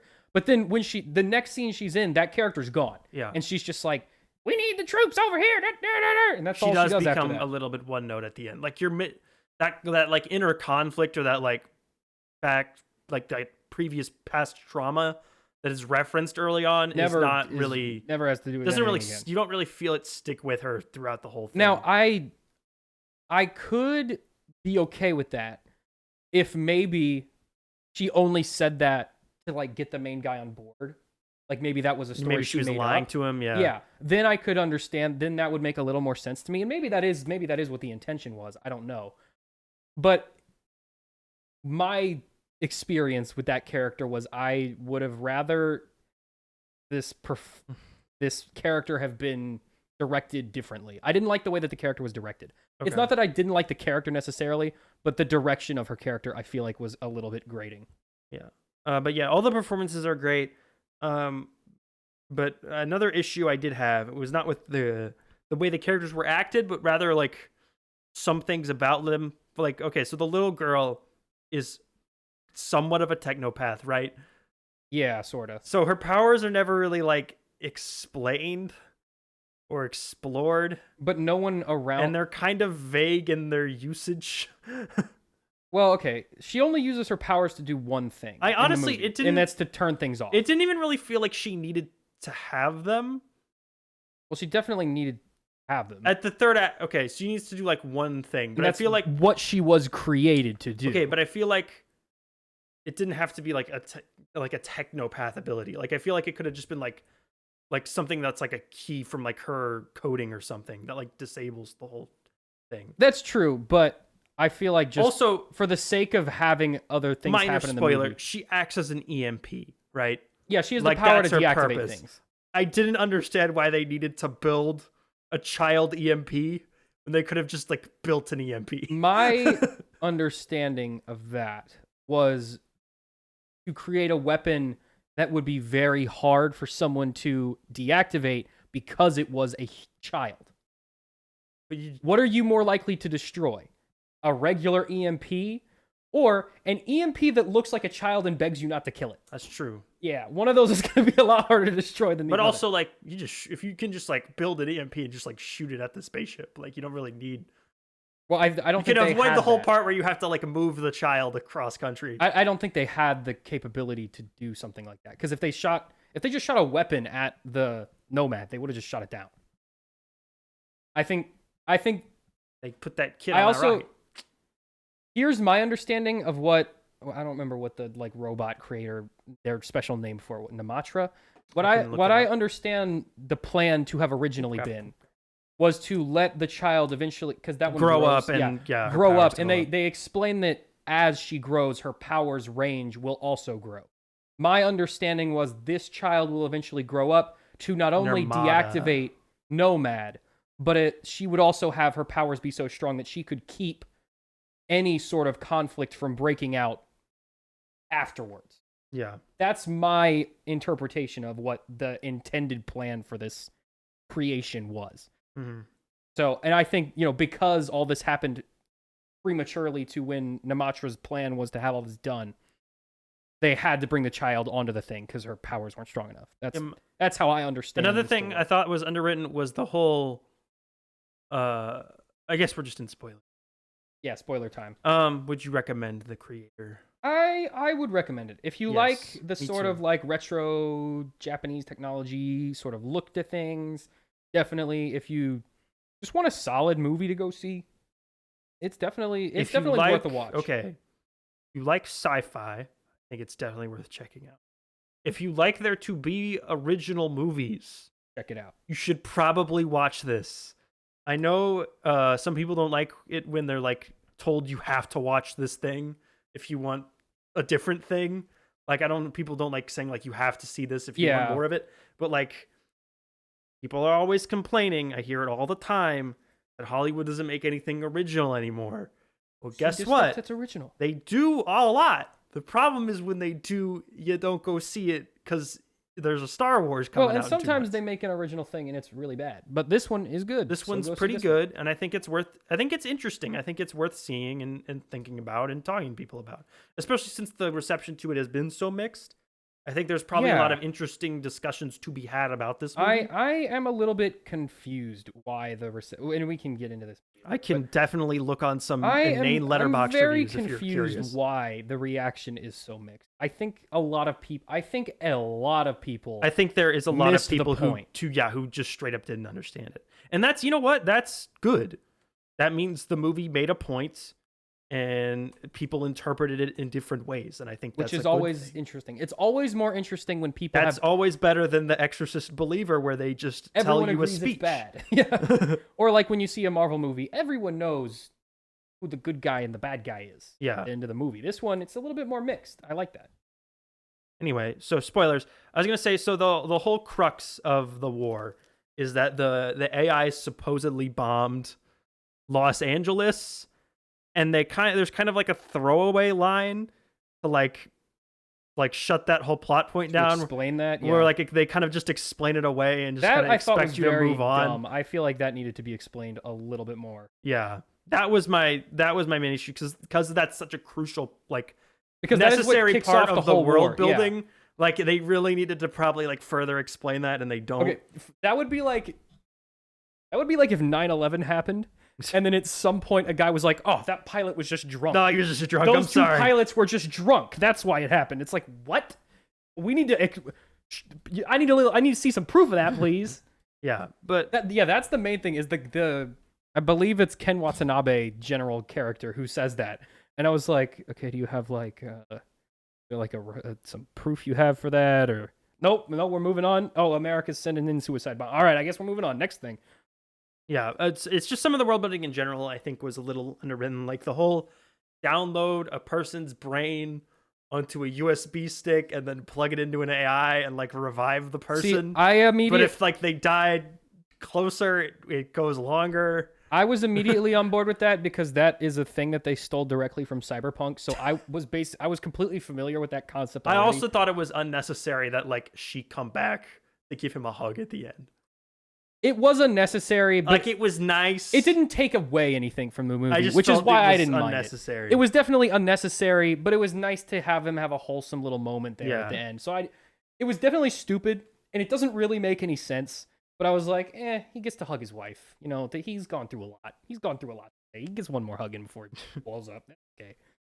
All right. Anyway, you want me to try to find some negative reviews for this thing? Let's make fun of some dummies on whatever website. You want me to do Letterboxd or Rotten Tomatoes? Rotten Tomatoes, because the people on that website are way dumber. Okay, you want me to go like audience or critics? Usually Let's the do audience. I feel like the critics are probably going to have a little bit. My guess with the audience is it's going to be a lot of this is like Star Wars and people saying it's too woke. Yeah, that's a criticism I saw a lot of on like TikTok, was people going like, "Oh, this is just dumb Star Wars," and I'm like, you have to be so brain dead to come away with that conclusion. You know that part of Star Wars where they never leave the planet Earth? You know that part of Star Wars where it's revealed that actually the Empire are actually super sympathetic and like super chill, actually? Remember that part? Yeah. Remember when they blew up Alderaan by accident? Star Wars is intentionally black and white.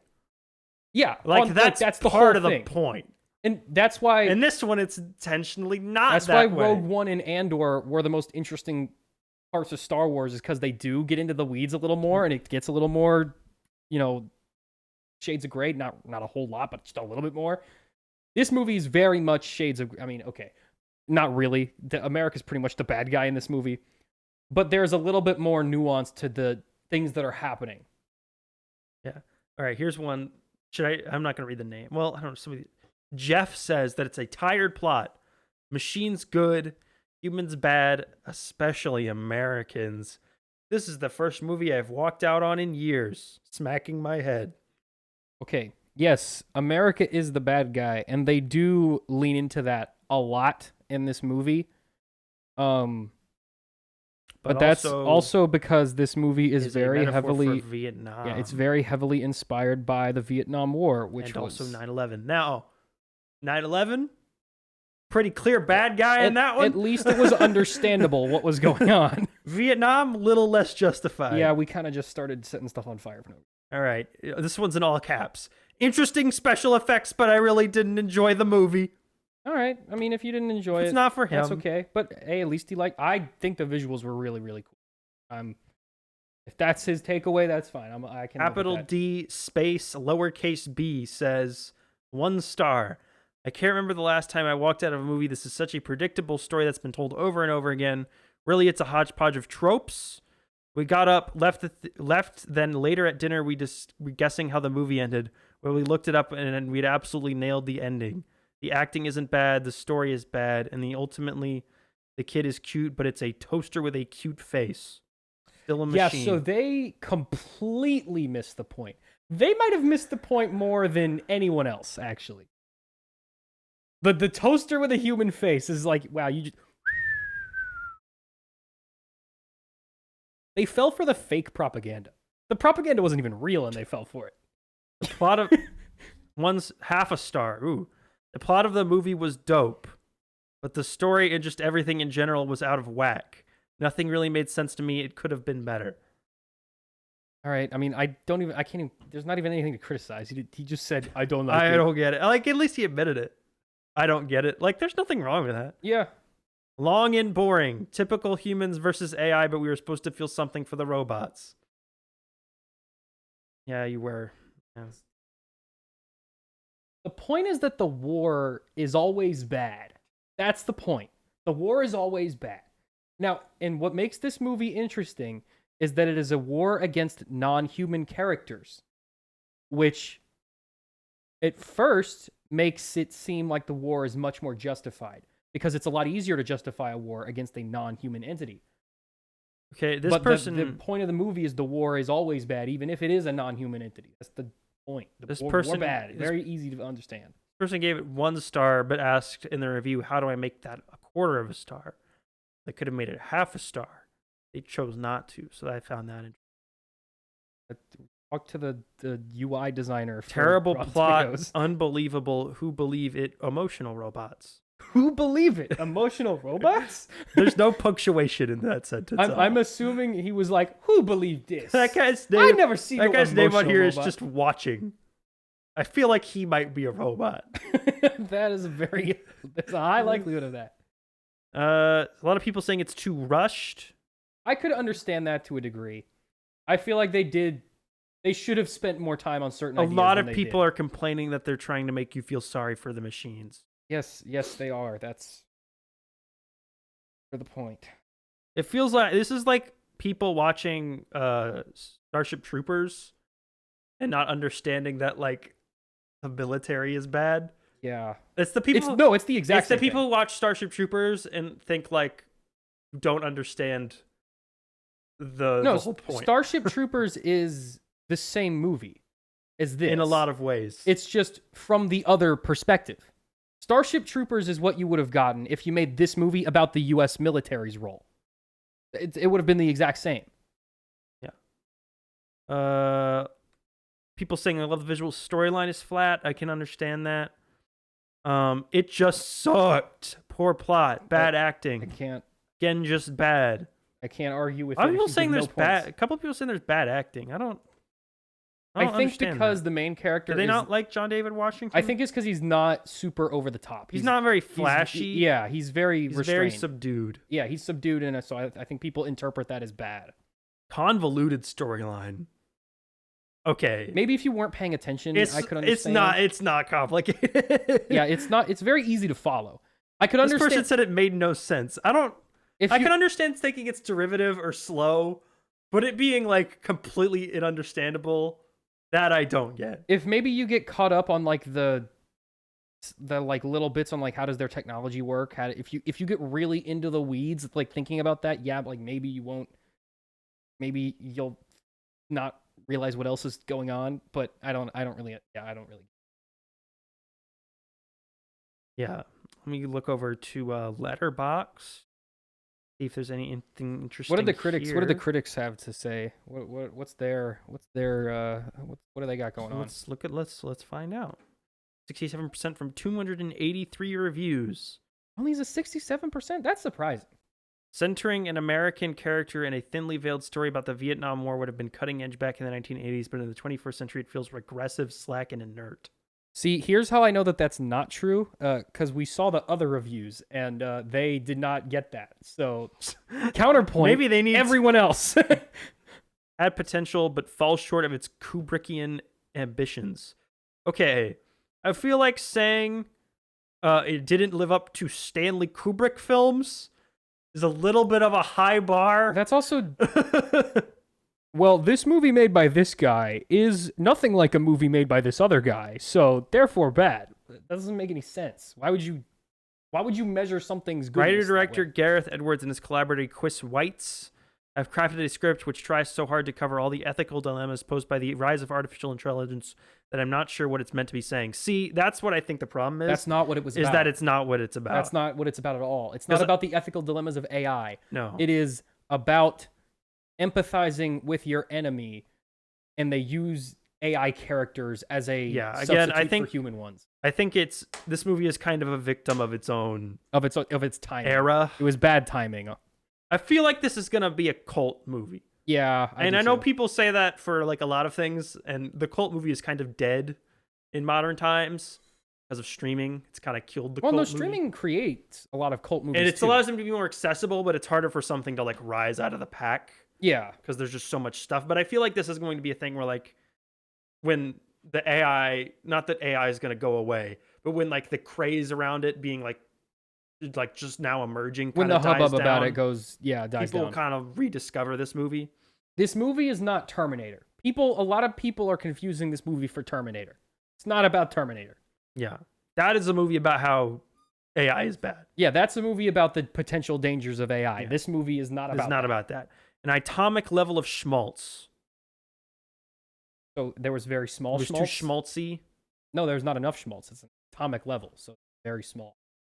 Not enough. I think he meant Needs more atomic schmaltz. as an atomic bomb. No, less no, atom. no. I like it's on an atomic. He said It's atomic there's level. too little schmaltz. Not enough schmaltz. It says the film never feels alive. Okay. That means Not enough here to meet potential. There's no soul in this. It says Matt from Matt's movie reviews. Nothing against Matt from Matt's movie reviews. Let's read this quote. That is okay. I don't. Regardless of your opinions on the movie's like story, you can't deny the inherent passion of the like that was in this. Like you can tell just from watching it, the like vision that they had for it. You know, I don't know how you could walk away and go, "Oh, this movie had no soul." This person said it was too heavy-handed. Yeah, Political maybe. allegory. I mean, maybe. If you're not super comfortable with like heavy political topics, I could understand. If Maybe a little your put off by that. interpretation of this is America bad, You missed the point. you missed the point, and it's probably too heavy-handed for you, or not heavy-handed enough. Anyway, Do you think this movie would have done better if they picked a different country to be like the big bad guy? yes. Well, done better. No, I you don't like know. done better financially. There would have been less people calling it too woke. That's for sure. Were there people calling it too woke? Not as much because it's not like Star Wars. So it I doesn't feel get like the everyone views. has kind of Let me everyone- check. everyone in 2023 mostly hold agrees up. like Vietnam was like not a very I good think idea. we're yeah. Let me. I just think look we're at the creator point woke. historically where everyone can look back on that and go, yeah, that wasn't the best plan. That was actually kind of a terrible plan. I'm not seeing too many. Okay, there wasn't really. But see, is that big? I think that's because it wasn't popular enough. I think that's. I think true, if it yeah. was more popular, there would definitely be more about that. But because it was, you know, maybe we were saved a little bit. Maybe it's a good thing this movie didn't blow up very much. It's bad in terms of now people are less likely to go see, or that a original movie didn't do well, and now studios are less and less confident in giving money to original ideas. But in terms of not having to hear about this has got too many black people in it, that's always good. Yeah. No, I like this movie a lot. I did too. Let's Let's like, move on. conclude here. What would you give it? What do you? Oh, we did recommendations. Yeah, but what do you give it? Like a Yeah, score. give me a score. Gave it like a 4 out of 5 stars on Letterboxd. That's like an 8. Yeah, I give it a. That's like 7 out super- of 10. 7 out of 10. I feel I kind of just use that as like a 7 to 8 scale. out of 10, somewhere around there. How I'm feeling like right after. Yeah. It kind of because you kind of like have to think about it for a minute and kind of like This is settles definitely a on the movie spot. worth thinking a lot about. Yeah, and it's saying things. We understood them. Yeah, we got it. We got it. Alrighty, let's talk about a thing that is. Let's talk about a thing that's not yeah. saying anything. Ahsoka, the final episode, season, series, something finale aired last week. Yep. So the series Is it the series finale? series question Is it mark the season finale for Ahsoka came out last week. True. And is, I believe, in the top 10 highest rated episodes of Star Wars shows now. Is weird. It is. Yeah, I think it is. Which I liked Of it a just lot. Star Wars I liked, shows? yeah, like all Star Wars, Clone Wars, Rebels, and I or don't know, all the maybe episodes. that's accurate. I don't know. On like IMDb, it's in. You take all the Star Wars shows and you look at the percent good that it gives them. Does Top Rotten 10. Tomatoes do it for like individual episodes? Yeah, they do. What has it got on here? 76 from like 20 something. Maybe it's Metacritic. I don't remember, but one of them does that. Anyways, This was fine, I this guess. was pretty good. Kind of left off in Um, the middle of the stuff. Yeah. Did not resolve a lot of things. This whole thing was like It was all set up in very little payoff. was like a pretty good arc of Clone War. This would have been a really strong 4-episode arc of a 22-minute cartoon show. Yes, 100%. And if it this was stretched out into 8 40-minute TV episodes. I feel like it could have been maybe 6 episodes. 6 would have been better, but like it's just like it feels like this would have been the season premiere of a new season of Rebels. Or the end of a season of Rebels. But it definitely feels like a season of Rebels. Or like this is like a special. You know what? This feels like if you took a whole season of Rebels and just took out all the missions where they take a thing to a place. Like if they just super condensed it. Yeah. Like this is the Wikipedia summary version. Not necessarily that much, but just like skipped all the missions where they just deliver a thing to a guy. In terms of like where we like what progress we made from like episode 1 to episode 8, there was progress, but it wasn't a whole lot. A lot has changed for these characters. Not a lot has changed in the grand scheme of the galaxy. So Sabine and Ahsoka were in the main galaxy. Ezra was in the other one, and they switched. Along with Thrawn came with Ezra. He's now in the main galaxy. He's got mysterious boxes of evil witch something magic. Is that a weapon? Is it a gun? Is it a zombie? No, but he's got some kind of creepy witch stuff. He's got some creepy witch stuff.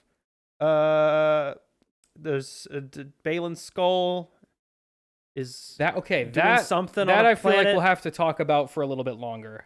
I was thinking you would have theories. I got me some theories. He has an apprentice. Why did he have an apprentice? Why did he recruit her? What was her purpose? Because he kind of just left her. I can tell you, he's very much still a Jedi at heart. He just couldn't help himself. I think he felt like he needed to pass on the traditions of the Force to someone. She's mean. Well, yeah, because he kind of trained her to be mean. He's not even like a Jedi. Like just trained like a crappy Sith. Yeah, but she still's got the Padawan braid. Like he's still passing on certain Jedi traditions to her.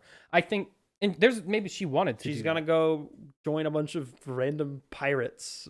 Yeah, we don't really know where. I am interested to see where her character goes. I think I know where. I think we know where. I think it's fairly obvious. I think she's gonna run up to Ahsoka and Sabine in like the first 2 episodes of whatever the follow up to this is, and eventually turn good. And they're gonna do a little fight with her gang, and then they'll be like, "Why are you doing a fight? Stop doing a fight. Help us leave." And she'll be like, "Okay, that sounds fun." And then they'll all leave together. And then she'll become a Jedi. She'll get a blue lightsaber. By the way, Ezra makes a new lightsaber in this. Where did he get the kyber crystal? I assume Hu Yang. Yang's just got extra ones. He was a lightsaber builder. Why do the Padawans gotta go get one if he's just got extras? Where'd he get those? Well, there's a lot of extra kyber crystals now. Dude, there's probably from the 10,000 Jedi who got murdered since like episode 3. Could be. He's just been wandering around the galaxy, just like picking up the. That would be but interesting. Doesn't Emperor Palpatine burns them all? He burns the lightsabers, but crystals. I guess the crystals don't really melt. Burn. Yeah. You just like went to the Empire's garbage disposal and just fished a bunch of kyber. I mean, they got to be around there somewhere. I assume that's the. He gave some of them to the Inquisitors. But yeah, I guess he'd have a lot of extras. They're probably just in a box somewhere. Yeah, they're probably somewhere in the Jedi Temple or in the Imperial Senate chamber. Maybe they built like a big statue. Anyway, I just thought I was wondering that while watching that. I mean, they had a bunch of gigantic ones they put in the Death Star. They got kyber crystals. Third lightsaber. Ezra's? Yeah. I think it is technically his third, but his first one and his second one were the same lightsaber. He should build another gun lightsaber. Why did he drop the gun part? Because the gun part looked really stupid. It looked dumb, but it was cool. Have you ever tried to fire a gun that has a handle that is perfectly perpendicular to the barrel? It doesn't work. It's not a good gun. Still a gun. It's got to be angled to your wrist, so it's like, angled a little bit. If it's straight up, you have to hold your hand in like a really weird position to actually use angled it. He had a chance to angle it. He had to fix its design flaws. Yeah, he could have done that, but so instead he built a normal, boring blue one. But you know what works better than a lightsaber with a crappy gun in it? Just having a gun and a lightsaber. True. That's what Sabine does. Yeah, that's also what Kanan did. Anyway, speaking of lightsabers, the action in this, not great. Really, really flawed and I think there are a poorly couple of thought good out. duels. I think the The duel part with Morgan Elsbeth is the best. that is very one. good. It's still not great. It's just like pretty good. It had It's that like fast. standard. It had the fast pace. It was much faster than the rest of them, which helps. Because Yeah. that's the main problem with it. Is they're also everyone in this is so slow. That's because the lightsaber props that they use now are significantly heavier than. Yeah, I don't even know if it's just that. It's just like that is why. I get that is Rosario why. Dawson can't move a whole lot because she's wearing like 1,000,000 pounds of makeup and a giant thing on her head, and she's got a big robe on all the time. So I get why she can't move really quick all the time. But like the guy playing Ezra, the girl playing Sabine, like even like they look like they don't know what they're doing. Like they're just waving sticks around and they're animating around. The old lightsaber props were just dowel rods stuck into the hands. They weren't even dowel rods. They were metal. They were like almost like antennas. So, some of them were metal, some of them were wood, but they were very light. Yeah, you could move them very fast. They're like fencing sticks. The lightsabers they use now are like the real the if ones you that go you can buy a lightsaber like Yeah. Disneyland, that's basically what they use. And if you've ever swung one of those around, they got some weight to them. Which is why I think they're like the fights are worse now. Because the thing about those, a thing about the two metal rods was like when they hit each other, they stuck. They're like almost like like not literally a magnet, but they would like hit each other and they would connect. Like, and now when they hit each other, they like always like bounce off. Well, it's like playing with like a foam They used to bounce lightsaber. off before. It's just when they did, there was immediate movement. There's never again. there's never the pool. There's no pool anymore. It's all just like wiffle ball bats, just hitting each other. I don't really know about that, but I know at least with the older props, when they did connect, it was a lot easier to then immediately go into the next position. It's not as snappy because again they were all like with the big ones when they clash, you kind of have to hold it there for a minute because it takes more time physically to change direction. I know this is cheaper and easier, which is why they do it. Well, it's not. It's actually more expensive. The reason they do it is because you don't have to in post add the lights. So when you have the fake lightsabers, you have to add blue light to the scene. Yeah, after post. With these ones, the lightsabers themselves cast light, so you don't have to animate it after the fact. I think what they should do is use the longer metal one, like the metal ones, for the duels. Mm-hmm. Right, and then whenever they're just like holding it or deflecting bolts and stuff, then they use the big ones. Use the big ones. That's probably because that's when you're paying attention to the color. Because when they're hitting each other, you have to put in all like the orange flashes anyway from like the impact. Yeah. So you're already having to do all the post production light work, and it makes the duels work better. So I think that's what they should do moving forward. But like I feel like I do think the Morgan Elsbeth duel worked really well. It works all right, and I think they could kind of get around the weight of the props because it was very close quarters. Which I also think Ahsoka herself in this show is kind of like sort of almost like a samurai type character. Like they call her a Ronin at a couple different points. She kind of looks wearing like little bits of samurai armor. So I think they kind of integrate that style of fast-paced close-up combat into her fights a lot. Which I think, at least for her duels, works fairly well. It kind of hides the weight of the fight a little bit easier. But especially when it was like Sabine and what's her name, Shin Hati, their duels were a little bit slower. They were not as that whole action scene where they're fighting the zombie stormtroopers, and they're on the most volume set ever created. Yeah, that didn't. The zombie troopers were not visually different enough. No, if you would you could barely even tell they were zombies. Like, because they all have the armor on, so like you don't see their face, and you can't like hear them.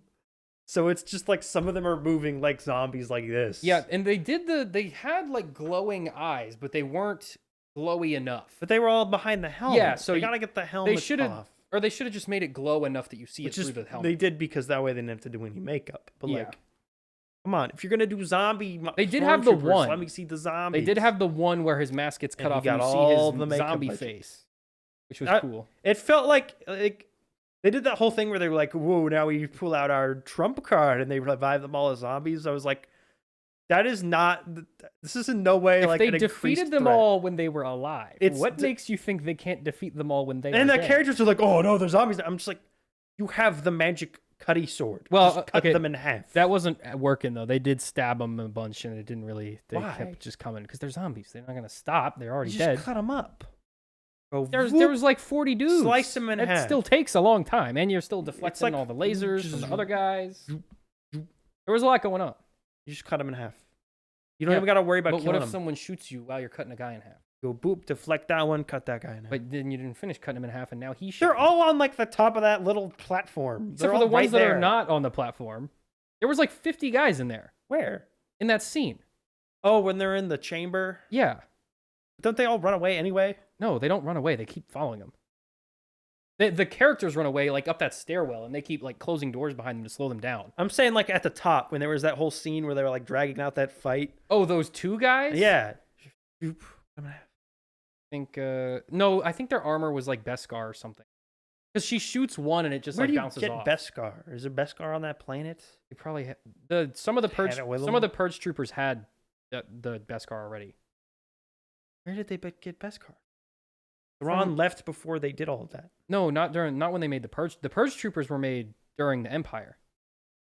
Who all was on that? It's not. The two that were on top were purge troopers. I just thought it was not like. That is not as big of a threat as they. Yeah, it was not. Those guys should not have been that big of a threat. There you would have been. It's Ezra like should have the same. Ezra should have done what everyone who plays Jedi Fallen Order does to those guys as soon as they show up, which is force push them off the cliff. Yeah, that they're all next to a cliff. boom, off the cliff. And Sabine developed force powers. You could do it too. Now you could make a case with maybe he's a Jedi, maybe he doesn't want to kill him, but once they're already dead. Once they realize they're zombies, he should have just been boom off the cliff. Yeah, why you don't care? And you killed him the first time. Well, no, again, I'm talking about Ezra and when they were fighting those two guys at the top. They're already dead. Yeah, I don't know. And they're only dead because you killed them. Well, no, not the two guys on the top were already zombies, even before that. They were? Yeah. Do you think his face just melted as soon as he was like stabbed in the chest? How did he die? I think he has been a zombie for a long time. Just had zombies I dressed think as part of stormtroopers? I think part of the stormtroopers were already zombies. There's that you know how they okay, another issue I had. I'm just bouncing around all over the place. You know that scene that goes on for like 5 minutes where the Night Sisters like give a little speech to Morgan Elsbeth and like slowly summon the sword and like give her all the dark power, and then she just dies. She put up a good fight. I thought that was a pretty big waste die? of time. Doesn't she get like stabbed? Yeah, but that doesn't kill you. That's I guess not in Star Wars. You think she'll come back? Probably. I like how they make a big deal out of that sword, but I'm like, that's just a sword that like, what's her face had in like an episode just so she could do a duel for that's 3 a seconds. sword that Lady doesn't have any Talzin, special powers. Mother Talzin made it to fight against Jedis She needed to do it because she needed to duel Mace one Windu episode. in one episode of Clone Wars. It's obvious, like What I do think that's is funny. some classic Star Wars like complete like reverence for a thing that should have zero reverence. No, okay. Here's why I think it was much more revered in the live action than it was in Clone Wars. Because in Clone Wars, that's one throwaway episode of Clone Wars. This is the first time in all of Star Wars we have seen a regular sword duel with a lightsaber. Ever. There was the spear that was just a Beskar stick, basically. But George Lucas specifically never wanted that to happen. He was like, lightsabers are too special. They should never be able to fight with regular swords. That's why when they adapted stuff from the Old Republic, they took out like the vibro swords and stuff or changed them so that they weren't like, okay, you know the Darksaber? Mm-hmm. Do you know why it exists in real life? Like the real reason why they chose to make it a Darksaber? Because they couldn't make it a normal sword. Because it was supposed to be a vibro blade. And George Lucas was like, no, we can't have a regular sword battling with a lightsaber. I don't like that. Make it a special lightsaber.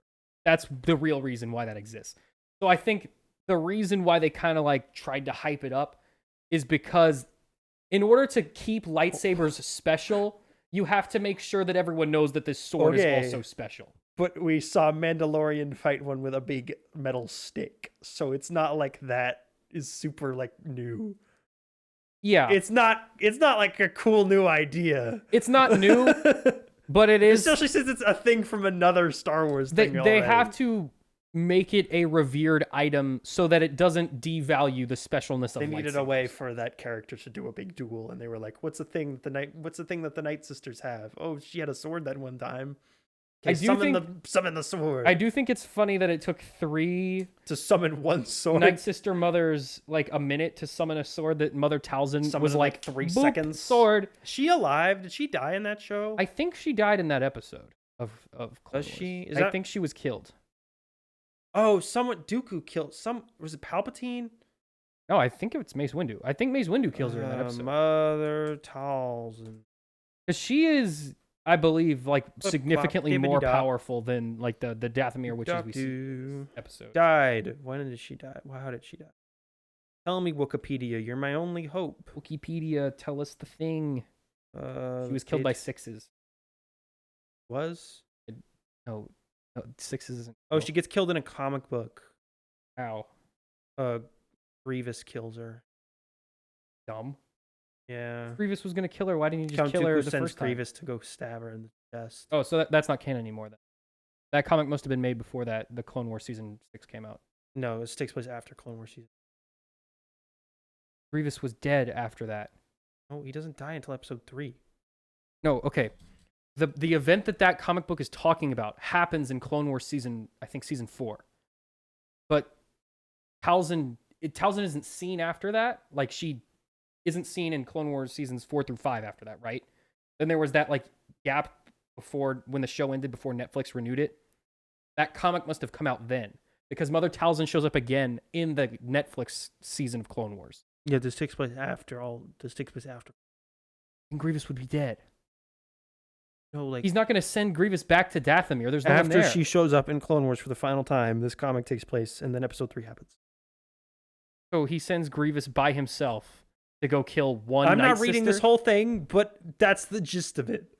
No, because he did send Grievous. And Darth Maul is there, it looks like. He sent Grievous to attack Dathomir, but that was the first time he sends, and they summon that big army of zombies. Yeah, and they wiped out. But this is they wiped out all of Dathomir. Time. She survives that. Yeah, but she's the only one who survives. And then later on, he goes back and does a big stab. That seems very stupid, but okay. How dare you? Sam, this is something Dave Filoni approved of himself. No, it's not.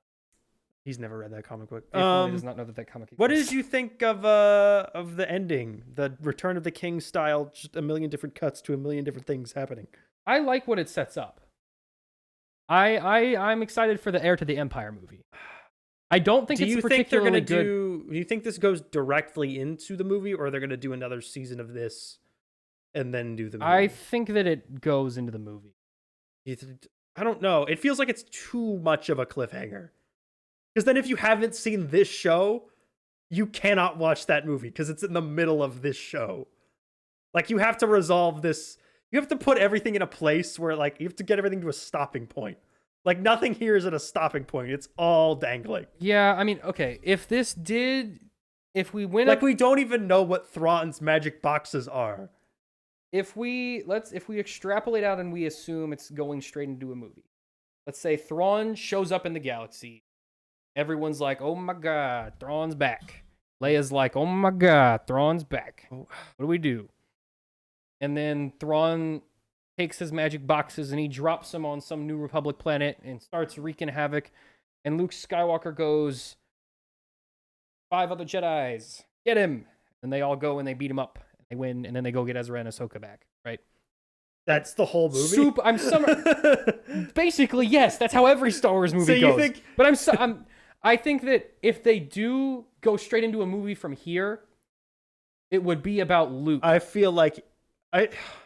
Okay, I do think you're right. Who else would it be about? I do think you're right. I am really not looking forward to having to watch an entire movie starring the ghost CGI recreations of Han, Luke, and Leia. No, that's going to be. I am 100% okay with it, and here's why. Oh my, because you're a Star Wars simp and you'll just do anything they tell you. No, because we never got to see it in the sequels.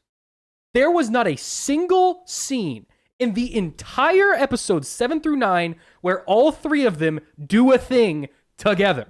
That's true, but we never got that. Okay, that's true. Why not? But it's not going to have the impact that would have had because it's none of that. You're right. You're right. It won't. Nothing will ever have that impact. Ever. That's something that we will never see. But we can get some approximation of that. No, not really. Carrie Fisher's dead. Yeah, she's dead. So You think you're gonna get any sort of emotional connection out of the reanimated corpse of Carrie Fisher, like walking onto the screen and watching the reanimated corpse of Harrison Ford? I'm not I don't. I just want to see those three characters do something with each other. There's 3 At some movies of point. that. That already No, exists. but after the Empire falls. Why? Why? Because we didn't get to see it. We didn't get already. to see it, but that's why. That's the I'll reason never why. feel like I got it because like I don't think we'll ever feel like we got that. I would honestly, I would feel like I got it if they were like recast. That number one, that would be It's the good. fact that they're going to be 3 AI robot recreation voices speaking to each other is the Well, problem. no, I think they do have a voice actor for Luke. They have Mark Hamill record dialogue and then they put it through an AI. That's at least Mark Hamill's doing it. Barely. He's there for approval reasons. That's fine. So that they can say he's there. If he at least like gives the okay to the performance, Gives that's the okay because they that's send fine. him a check. That's why he does anything. That's why anyone does anything. Like That doesn't count. I don't want to watch a whole movie with 3 robots of them. Like, are they gonna put fake Carrie Fisher on the poster? I don't know. Like, the general audience is gonna be so confused. No, they're not. She's been dead for 7 years. She's been in 2 movies since then. 1 movie. 1.02% of. But like, that was real footage of Carrie Fisher. No, None no. of this is going Rogue to be. One was not real. Not footage Rogue of her. One. I'm talking, but that was like 1 shot. Yeah. I'm talking like front face on the poster, secondary protagonist. She was also for in a episode. 2-hour She was in movie. episode 9 a lot. She was in 5 minutes, and again, that was actual footage of Carrie Fisher. Not all of it. Not the part where There she's was a body Jedi. doubles. Not the part where she's a Jedi. Again, 1 shot. Yeah, but they could just do that Picture again. that for the whole. I don't understand. It was okay for that 1 shot. They had Billie Lourd, who's Carrie Fisher's daughter, who looks exactly like a younger Carrie Fisher, do that scene, and they already have that So other. just have her do it. That's what I'm saying. Get the act. They have the guy who looks exactly like a young Mark Hamill doing the body double for Luke Skywalker, and then they CGI over his face. Okay, I don't mind. I don't know why they don't recast them. I don't mind. You already have to pay them to be body doubles for. I don't mind them doing like CGI touch-ups to make them look more like them. I don't mind because that's the face we already associate with it. And as long as that actor is okay with it and the old actor has given their seal of approval, I don't have a problem with that. At this point, I think when it started off, it was very jarring because it didn't look good. But we've got like Luke in season 3 of Mandalorian, he looked fine. Okay, but imagine that alone up on an IMAX screen and there for 2 hours. Okay, but again, he looked fine for like 30 minutes. He looks fine, but is it better for it to look fine and it to not take you out as much, or is it better if it's just a real person? I watched season 3 of Mandalorian with someone who had not seen it before, and they did not know Luke was CGI. Well, wait, he wasn't until I in season. pointed it He was out. in Book of Boba Fett. No, he was in season 3. Mandalorian goes to give him a thing, and he's That's like, I Book of don't Boba want- Fett. Remember? Well, There's whatever. those He's 2 in like that episodes of whole Book of Boba episode. Fett? No, That's he's just no, he's in Mandalorian as well, because the part where Grogu actually chooses to go back is in Mandalorian. No, that's in Book. It's in the flashback part. Anyway, it does happen. It happens at the beginning when they go, "Here's what happened." Yeah, then the recap showing footage of the other That's still show. part of it's That in the doesn't runtime. count. It's in the runtime. Anyway, no, I think you are right. They're going to be in it. I don't want them to do that, but they're going to. Okay, at the very least, It's gonna be so weird. 'Cause, I okay, hate that. let's say there is another season of Ahsoka. It never Hang makes on. me feel good. Okay, but that's like your personal Okay, thing. it never makes me feel good to see like a dead actor being in a thing that they didn't choose to do. What if it's just- regardless of whether or not they would have like done it when they were alive? It feels like it just feels bad. What if it's just Mark Hamill and Harrison Ford? What if Leia doesn't show up? Like it's de-aged Harrison Ford and de-aged. Yeah, because Mark they're both Hamill? still alive. I mean, we saw de-aged Harrison Ford in I would- Indiana Jones, and Yeah, no one really but cared. again, that was because but it was weird. Like I don't want a whole I don't want this Star Wars movie, right? Which is supposed to be like the ending of this whole little phase of Star Wars stuff. Mm-hmm. This is the ending of all that. I don't want that to just be like completely ruined by the fact that the two main characters will always be like weird CGI creations to me. Okay. We know at the very least Luke will be in it. He's going to be for in it. sure. You know why? If none of the other old characters are in it, Luke will definitely be in it. I feel like for sure. they're all going to be in it because I don't think Dave Filoni can help himself. I think this is his opportunity. I'm 100% serious. Yeah, this is his opportunity to make his version of Episode 7 starring Han, Luke, and Leia and all of his fan created characters, and I don't think he's going to be able to help himself in not making them all like be the protagonists. I honestly don't think Han will show up. I don't think it makes sense for Han to show up. There's no reason for him to be. You know why it makes sense for him to show up? Unless he's like carting people around. It's for glup crapo reasons. Okay, I'm talking about having a significant narrative impact on the story. He won't. But he won't do anything. No, but okay, that's what I'm saying. If Han does show up, it'll be to give Luke a ride. It'll be there so the Millennium Falcon can fly in. If he's just there for a cameo, I'm okay with that. Like if he doesn't have like a major impact on the story, I'm fine if his face shows up. That's like, it's a fun moment for the fans. Even if you don't like it because you think it's cheap, it's still fun for the fans to see the character they grew up with. I'm okay with that. I can live with that happening. I don't know why you're very averse to that happening. I think Leia will probably show up, but number one, I don't think she'll say anything. I think she'll just be like in the background in like the Senate chamber when they decide to attack Thrawn or whatever. I don't think she'll have like an actual role in the story.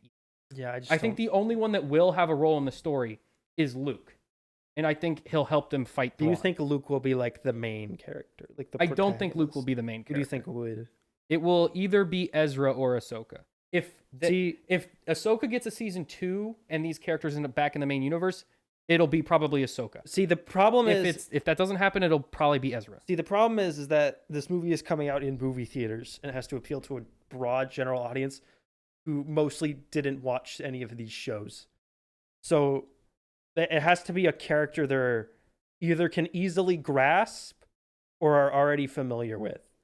So your options are pretty much like Luke, maybe Mando, because most people I'd say watched at least like the Mandalorian first 2 seasons of Mando. But like you're very limited in who you can actually focus on and who can be in the movie generally.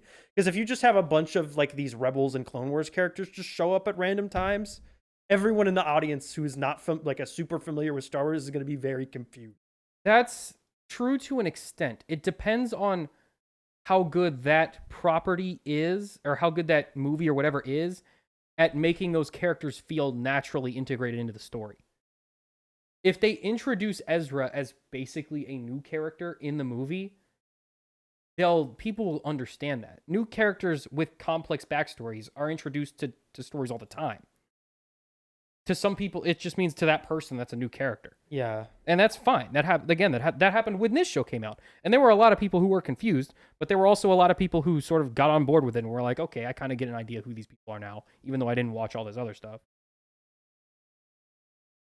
I don't know. It's going to be very challenging. I do think they're going to do one more season of this, or it hasn't been renewed, which is not a good sign. Because normally these things are picked up like halfway through. But see, I think the intention was to go straight from this to Heir to the Empire. I don't know how you would pick up straight from this going into the Heir to the Empire. There will be a lot going on. 5 hanging plot threads. You would have to just jump straight in on. But I think some of those plot threads are setting up for stuff that is much farther down the line than Heir to the Empire. What are you doing with the Balin Skull Mortis Gods stuff? I think that's for something else. I think... What else would it be for? A thing that they do in the future. That's what I'm saying. I think that's for something else. This is all for Heir to the Empire. What else is it for? Like, what are you building to that's not that? Whatever happens after Heir to the Empire. With these characters is nothing. Says who? You right now? Because are they going to do 3? Were they going to do 3 movies with them? Like, what do you? They could just make another season of a show. The big movie is the big movie. Like, you're not building up to anything other than the big movie. but they can have other stories that they tell that take place after. So the that big would movie. have to be in like an Ahsoka season 2. Yeah, Which is what I'm just saying. saying They would do the Ahsoka season 2. Yes, but I'm saying Ahsoka season 2 doesn't happen until after Heir to the Empire, or That would maybe be it's a called something else. That's what I'm saying. Large gap. But that's okay though. That doesn't. There was a large gap between Rebels season 4 and Ahsoka. People didn't really care that much. Technically different shows. I'm saying like if they called it Ahsoka Yes, but season so 2. they would call it a different name. Because how long it's going to take? What, like 3 probably from starting like right now? Probably Let's 3 say or 4 years before Heir to the Empire comes out. Probably 4 is the safer Unless Heir to the bet. Empire is like a 3-hour movie. Because what then they're saying is that the Rey one is the closest to like being made. So it'd have to be like, that's not scheduled to come out until like 2025. So then it's probably like a 2-year gap after that. So that's like 4 years between this and like if that seems like a reasonable like, turnaround rate. 4 years How much time was there to between? like wait on the resolution. How much time to was this. there between Rebels and this show? The Rebels ended in 2018, like 18, right? Yeah, so that's 5 years. But Rebels that's also nothing new. ended. Like there was, where's Ezra? But there wasn't like, okay, Sabine and Ahsoka are trapped, and Baylan Skoll's doing something with a bunch of these weird gods. No, and instead it was Ezra's trapped, and Thrawn's out there doing some weird stuff. Who knows what? We didn't know what Thrawn was up to. Exactly. We don't know what Baylan's up to. But this is 5 things where it's like the next. You can't time there. There can't be a time jump between this cliffhanger and whatever you do next. Like it has to pick up exactly from now. Okay, but we know So at this point at like least. Rebels took a 5-year like internal gap in between the events of that show ending and like the continuation. Like there, if you just stop now and pick up 5 years from whatever happens after this show, that is lots and lots of events and information that is just missing. Okay, let me ask you maybe a better question then. Let's say Ahsoka season 2 happens in 2025. Yep. They get everyone in the main galaxy. Obviously, Thrawn is going to be the villain in Heir to the Empire because that's who he is. All that said, how do you make a movie from there? You still have all these characters that, if you haven't seen the shows, you're not super familiar with. You still have Thrawn with a super complicated backstory. You have Ezra, Ahsoka, all these characters that have done a whole lot of stuff. Having a season 2 of Ahsoka happen doesn't really fix that problem. You can resolve the Baylan Skoll thing, but other than that, you're still going to have the exact same problem as if you were to start one right now. Okay, so the thing is you cannot pick up the TV show plot threads in the movie.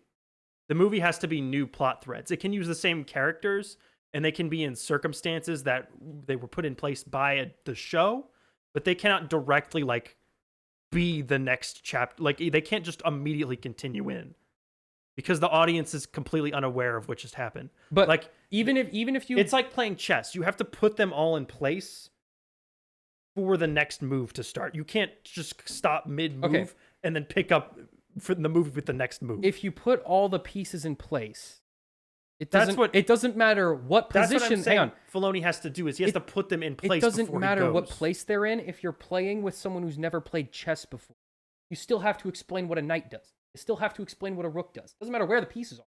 That's what I'm saying. Like even if he gets everything set up all nice and neat, Yeah, but it makes it harder to explain all that if you have to explain who they are and what they're doing. If you just have to explain who they are, it's easier. But they will still end up with a what are they doing that is very complicated. Because even if they, again, get to a nice stopping point, they're not going to beat Thrawn in whatever that nice Okay, stopping but if we point already is, know 'cause what he's got to be the villain. Okay, but if we already know what all of his weapons are, what he's doing, we already know what Baylan Skoll's up to, right? Shin-Hati's already converted to the light side, right? Mm-hmm. And we already have these characters back in the main galaxy. Like that makes it easier to pick up from. Okay, here's like one. There's less of just like a complete unawareness from. It feels less like they're just jumping into the deep end of the pool when they turn it on. Okay, here's one like micro example. Thrawn has like some kind of Dathomir stuff going on for his like he went to master plan. No, he right? went to Did he go to Geonosis or did he go to Dathomir? He didn't go. He didn't get anywhere. No, he flies into that big orange planet. Remember? Oh, I don't. If that's probably Dathomir. That's probably Dathomir. We don't know. But my point is, he has some kind of weird out of galaxy weapon cooking in the kitchen, right? No matter how he uses that or what he uses that for, the amount of explaining you have to do to your friends to explain what that is doesn't change. You see what I'm saying? No matter what happens, as long as Thrawn is still the villain, it will be just as complicated as if they were to start off from where they are now. Maybe this whole thing was there's a no bad way you idea. can put the pieces in a way that makes it easy to understand. Maybe this whole thing was a bad. I think it was a good idea if you are willing to invest in the story. But very few people are. But that's not my problem. I'm gonna have a great time. I'm saying no matter what happens, I'm gonna have a great time. They might be confused. I'm not gonna be confused. They should watch the show. I don't know. They've got a lot of issues they gotta tackle. But they have a lot of plot threads, but Like- it's nothing that they can't. Not like do. plot threads, like they gotta settle on a protagonist, they gotta explain all these characters, they gotta make it understandable to a general audience member. Dave Filoni has to direct a movie in live action for the first time, which he's Thrawn never is done. the main. They have to figure out how to make this visuals from all the shows and the characters all work in a movie and not make it look super cheap like it does in the TV show all the time. They have like 6 different shows that all have to connect into this thing. Aren't they making a War for Mandalore movie too? This is the movie. This is the whole thing. only so all of it's going in this. Presumably everything that they And this think movie's is worthwhile. This movie's to got to be continue. like 3 hours long. It's gonna be way overcrowded. I can guarantee that, unless they want to trim some stuff out. But like the thing is, like Mandalorian and Baby Yoda are gonna be in it, right? You have to include that. They will at least show up. Baby Yoda's got to be on the poster, okay? He's got to be in the movie. Okay, there has to be at some point a scene where Baby Yoda Also- and Luke interact, and he's like, "Well, look, you're not." You in the also Jedi have to Order put the anymore." Mandalorian in it because that's who the audience is That's their generally guy. most going to be aware of, other than like Luke, Leia, and Han. Yeah, So you have to put him in there. If he's in there, you're probably gonna have to put Bo-Katan and the Mandalorians in there, right? but okay, I'm just all the just hold up. Mandalorians functionally operate as All right, one character. Just hold up. You got that. You did book up Boba Fett. You got Boba Fett and Fennec Shan over here. I don't Probably think not they'll going to show up. include them. I don't. They think don't have they'll anything show to do. You got all the Ahsoka cast, which is also the Rebels cast, and they're not even all in Ahsoka. Like Zeb is still out there doing something. I You gotta bring in fully Zeb. expect all of the Rebels cast to show up. You got all the Rebels cast, which includes Jason Syndulla, right? Who He'll you gotta, still be a kid. You though. got to give Jedi powers at some point, right? He already has Jedi powers. You got to give him a lightsaber so he can swing it around. Yeah, but I don't think he'll do that. He's gonna be so you got all the Rebels characters, and you have Ahsoka, and you have Huyang, and you have Ghost Anakin, who is just watching what's going on from Just the chilling, sideline. just hanging That out. was the most fan servicey thing ever, by the way, where they just cut to him staring at them in the desert. Yeah, but that's how episode 6 ends. With the ghost just like kind of just standing around. I'm okay with that because that's what Force ghosts do. I just like what They just kind of stand around and be like, "Yo, I liked the What's idea up? that the Force ghosts were just like part of the Force, and then when they were like needed, they could like appear in that form as that person. I don't. okay, what are they needed for at the end of episode 6? Party? They need it for Luke, for like closure. He doesn't know who half those guys are. He knows who one of them is. Well, there's only 3 of them. Yoda, Obi-Wan, and Anakin. And Qui-Gon Jinn. Not there.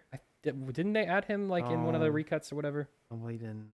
Okay, my point. He doesn't know who Hayden Christensen is. He's never seen that guy. Okay, but that's true, but that's not what he looked like in the original cut of that movie. Yes, but he you looked like Anakin. You understand what I I'm would saying here. It's like I like the The idea Force that the ghosts- ghosts appear when they need to appear. I like it less when the ghosts are just like always around and are just like sitting there doing nothing all day until someone calls them. I think that was the end of Ahsoka's character arc. I think that Anakin showed up in that scene for the same reason that Obi-Wan and Yoda showed up in that scene in episode 6. They're a Jedi now. She's been a Jedi though. No, but now her arc is really complete. What way? She had all the whole Explain scene. her arc. She had all the stuff that happened with Anakin, where she reflected on her past, reflected on what the difference between being a soldier and a Jedi was, and about fighting when you need to fight, and then sort of learning to be a peacekeeper when that's what's more important. I think for her arc was pretty much over after that part. But they had to save that scene for the end of the show because it's the end of the show. But I think that is what that scene is for. It's to convey, in the same way that, Luke had his character arc end after he burned Darth Vader, and then all the ghosts come out and they are happy to party. Maybe I'm too cynical for this, because you're looking at it as like a purposeful, like emotional inclusion. I'm looking at this, whether I'm right or wrong. Probably think I'm wrong. Well, no, you're not. I'm looking wrong. at this as they knew if we put Hayden Christensen here, then people will tweet about it. So put him in there. And that's true. But I think this is what I was trying to say earlier with like Han and Leia and them showing up in the other movie too. I don't mind there being fan service, so long as that fan service serves a narrative purpose. Like, his ghost showing up serves a purpose. It is a meaningful symbol to Ahsoka. Mm-hmm. Her character arc is over, and I think what finished her character arc off specifically for that part is Sabine also became like not obviously her training's not done, but she also started back on the Jedi path too when she saved Ezra, and that was really Ahsoka's last sort of like hanging thread in terms of her Jedi training. Was getting that relationship in terms of training Jedi back up with Sabine. And now that Sabine is open to the Force, her role as a Jedi, master, someone who's training Jedi, is also now complete. And I think Anakin showing up is just sort of a nice, neat bow on sort of reflecting on all those things, sort of wrapping up for Ahsoka. Oh, also they're doing that Skeleton Crew show. Oh, the trailers for Did they? Yeah, for both Acolyte and for Skeleton Crew. It's like one of those crappy like a phone blurry recordings. 45-second Twitter but video. It is out there. I'm not gonna watch it. It's a leak. It's not gonna be the full quality trailer. I'm just telling you it happened. I honestly don't care enough to like seek that out for Skeleton Crew. I don't care. Yeah, no, I don't. I didn't look up. I saw the Acolyte one just like by chance. Anyway, before we move on, what do you think we touched on it, but what do you think they're doing with the Mortis God stuff? Because the Mortis Gods, so Balin's skull is standing on a big statue of the Mortis Gods, of the father and the son, and the daughter's head is gone. Gone. Cut off next to them. And then Ahsoka's owl shows up for a second. Morai. For us at the end. Yeah. That is the magic white owl.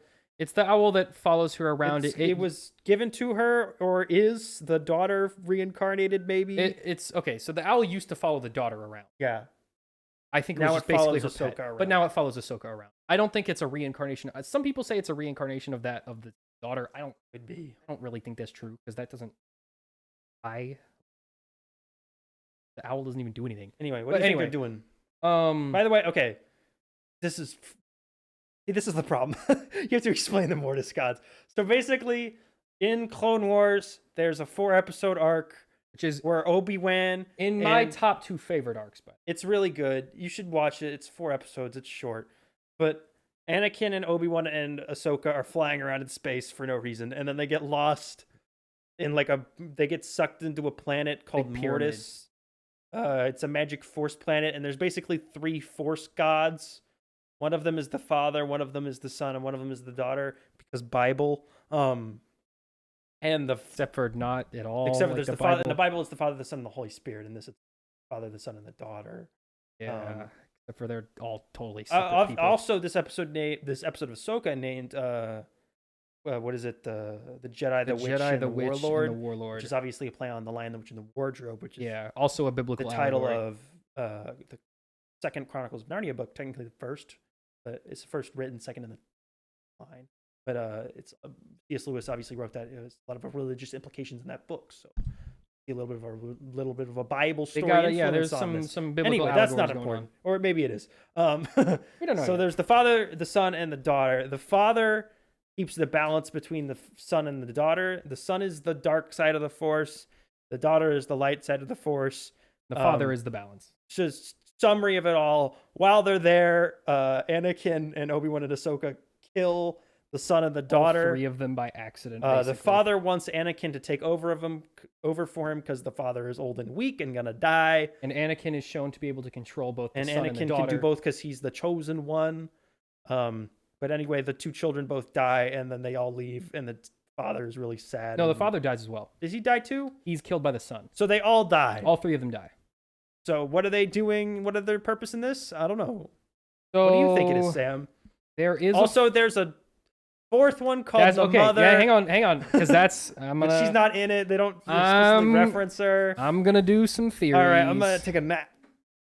So, I don't know. I honestly don't know where they're going with this, because the three Mortis gods are dead. Yes. That only leaves one. However, What's the name of the fourth? Abeloth, Yes, The Mother. the mother. Abeloth There's one fan is not drawing over like on the internet. the other three. Got weird teeth, like a Lovecraftian thing. Abeloth is like a Lovecraftian monster god. She's not a being in the same way the other three are. She is like, I don't even know. She's more like Galactus than Thanos, if that makes sense. She's not even really like she is sentient, she is intelligent, but she is not driven by a goal that we understand. Let's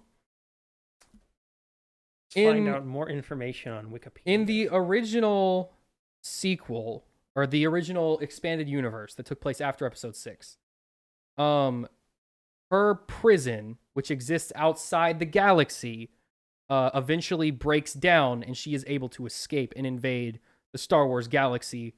When that happens, Luke's new Jedi Order, as well as the new Sith Order, have to team up to fight her because she is just so insanely powerful. That series of books never concluded because Disney bought the rights to Star Wars before the last book came out, and that book has never been released. So we actually don't know the full extent of what Abeloth is capable of because we never got to see whatever her plan was fully manifest. But we know that she can shapeshift. She has like reality warping powers to an extent. She is stronger with the Force than any other creature we have seen in the Star Wars galaxy thus far.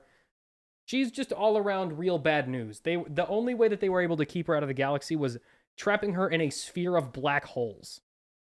So like she like super could not get out. Yeah, I'm gonna have to rewatch all the Mortis arcs. It's been a while since I watched. She's them not all. mentioned in the Mortis arc. I know. I'm just generally. I'm gonna have to revisit all that just so I can cook up some theories in my brain. The way that she was born is my also theory. different than the other Mortis gods, because the three Mortis gods exist from the inception of the Star Wars galaxy. They were always around. The mother actually is a human who crashed on Mortis and then sort of assumed the role of the mother and was just kind of like a friend to them. But she started to get old and she was going to die. And she didn't want to leave her family. So she drank from the well of the light side because she thought it would give her like eternal life, but it kind of like drove her insane. So then she drank from the well of the dark side because she thought maybe the lack of balance was like making her crazy. But that actually made her even more insane and turned her into like a Lovecraftian monster person. So she's not like the other Mortis gods. She was never a Mortis god. She's actually a human who sort of became something else. Okay, here's my theory. This is gonna sound real action figure glasses wall crazy, but I think Dave Filoni is gonna try to remake the sequel trilogy, and by that I mean he's gonna do Thrawn in the first movie, and they have to team up with Thrawn To beat Abeloth. and I think it's gonna end up being 3 movies. And I think that's his secret evil plan. He's gonna make those 3, and he's basically gonna have made like, I hate saying this, the fans version of episodes 7, 8, and 9. So I think that might be his secret evil plan. there is a Or rumor good plan, depending on that how has much been you like going it. around since episode 9 that Dave Filoni has a secret master plan to retcon the sequel I trilogy. don't think he's going to retcon them. He's not going to retcon them. I think No he's chance just of going that to happening. make a different sequel trilogy that conveniently takes place before them. Which is fine with me. That's okay. Because again, it doesn't destroy the story of anything in Star Wars that exists right now. That's what I think people don't understand about him retconning the sequel trilogy. To somebody, someone out there, that is their favorite part of Star Wars.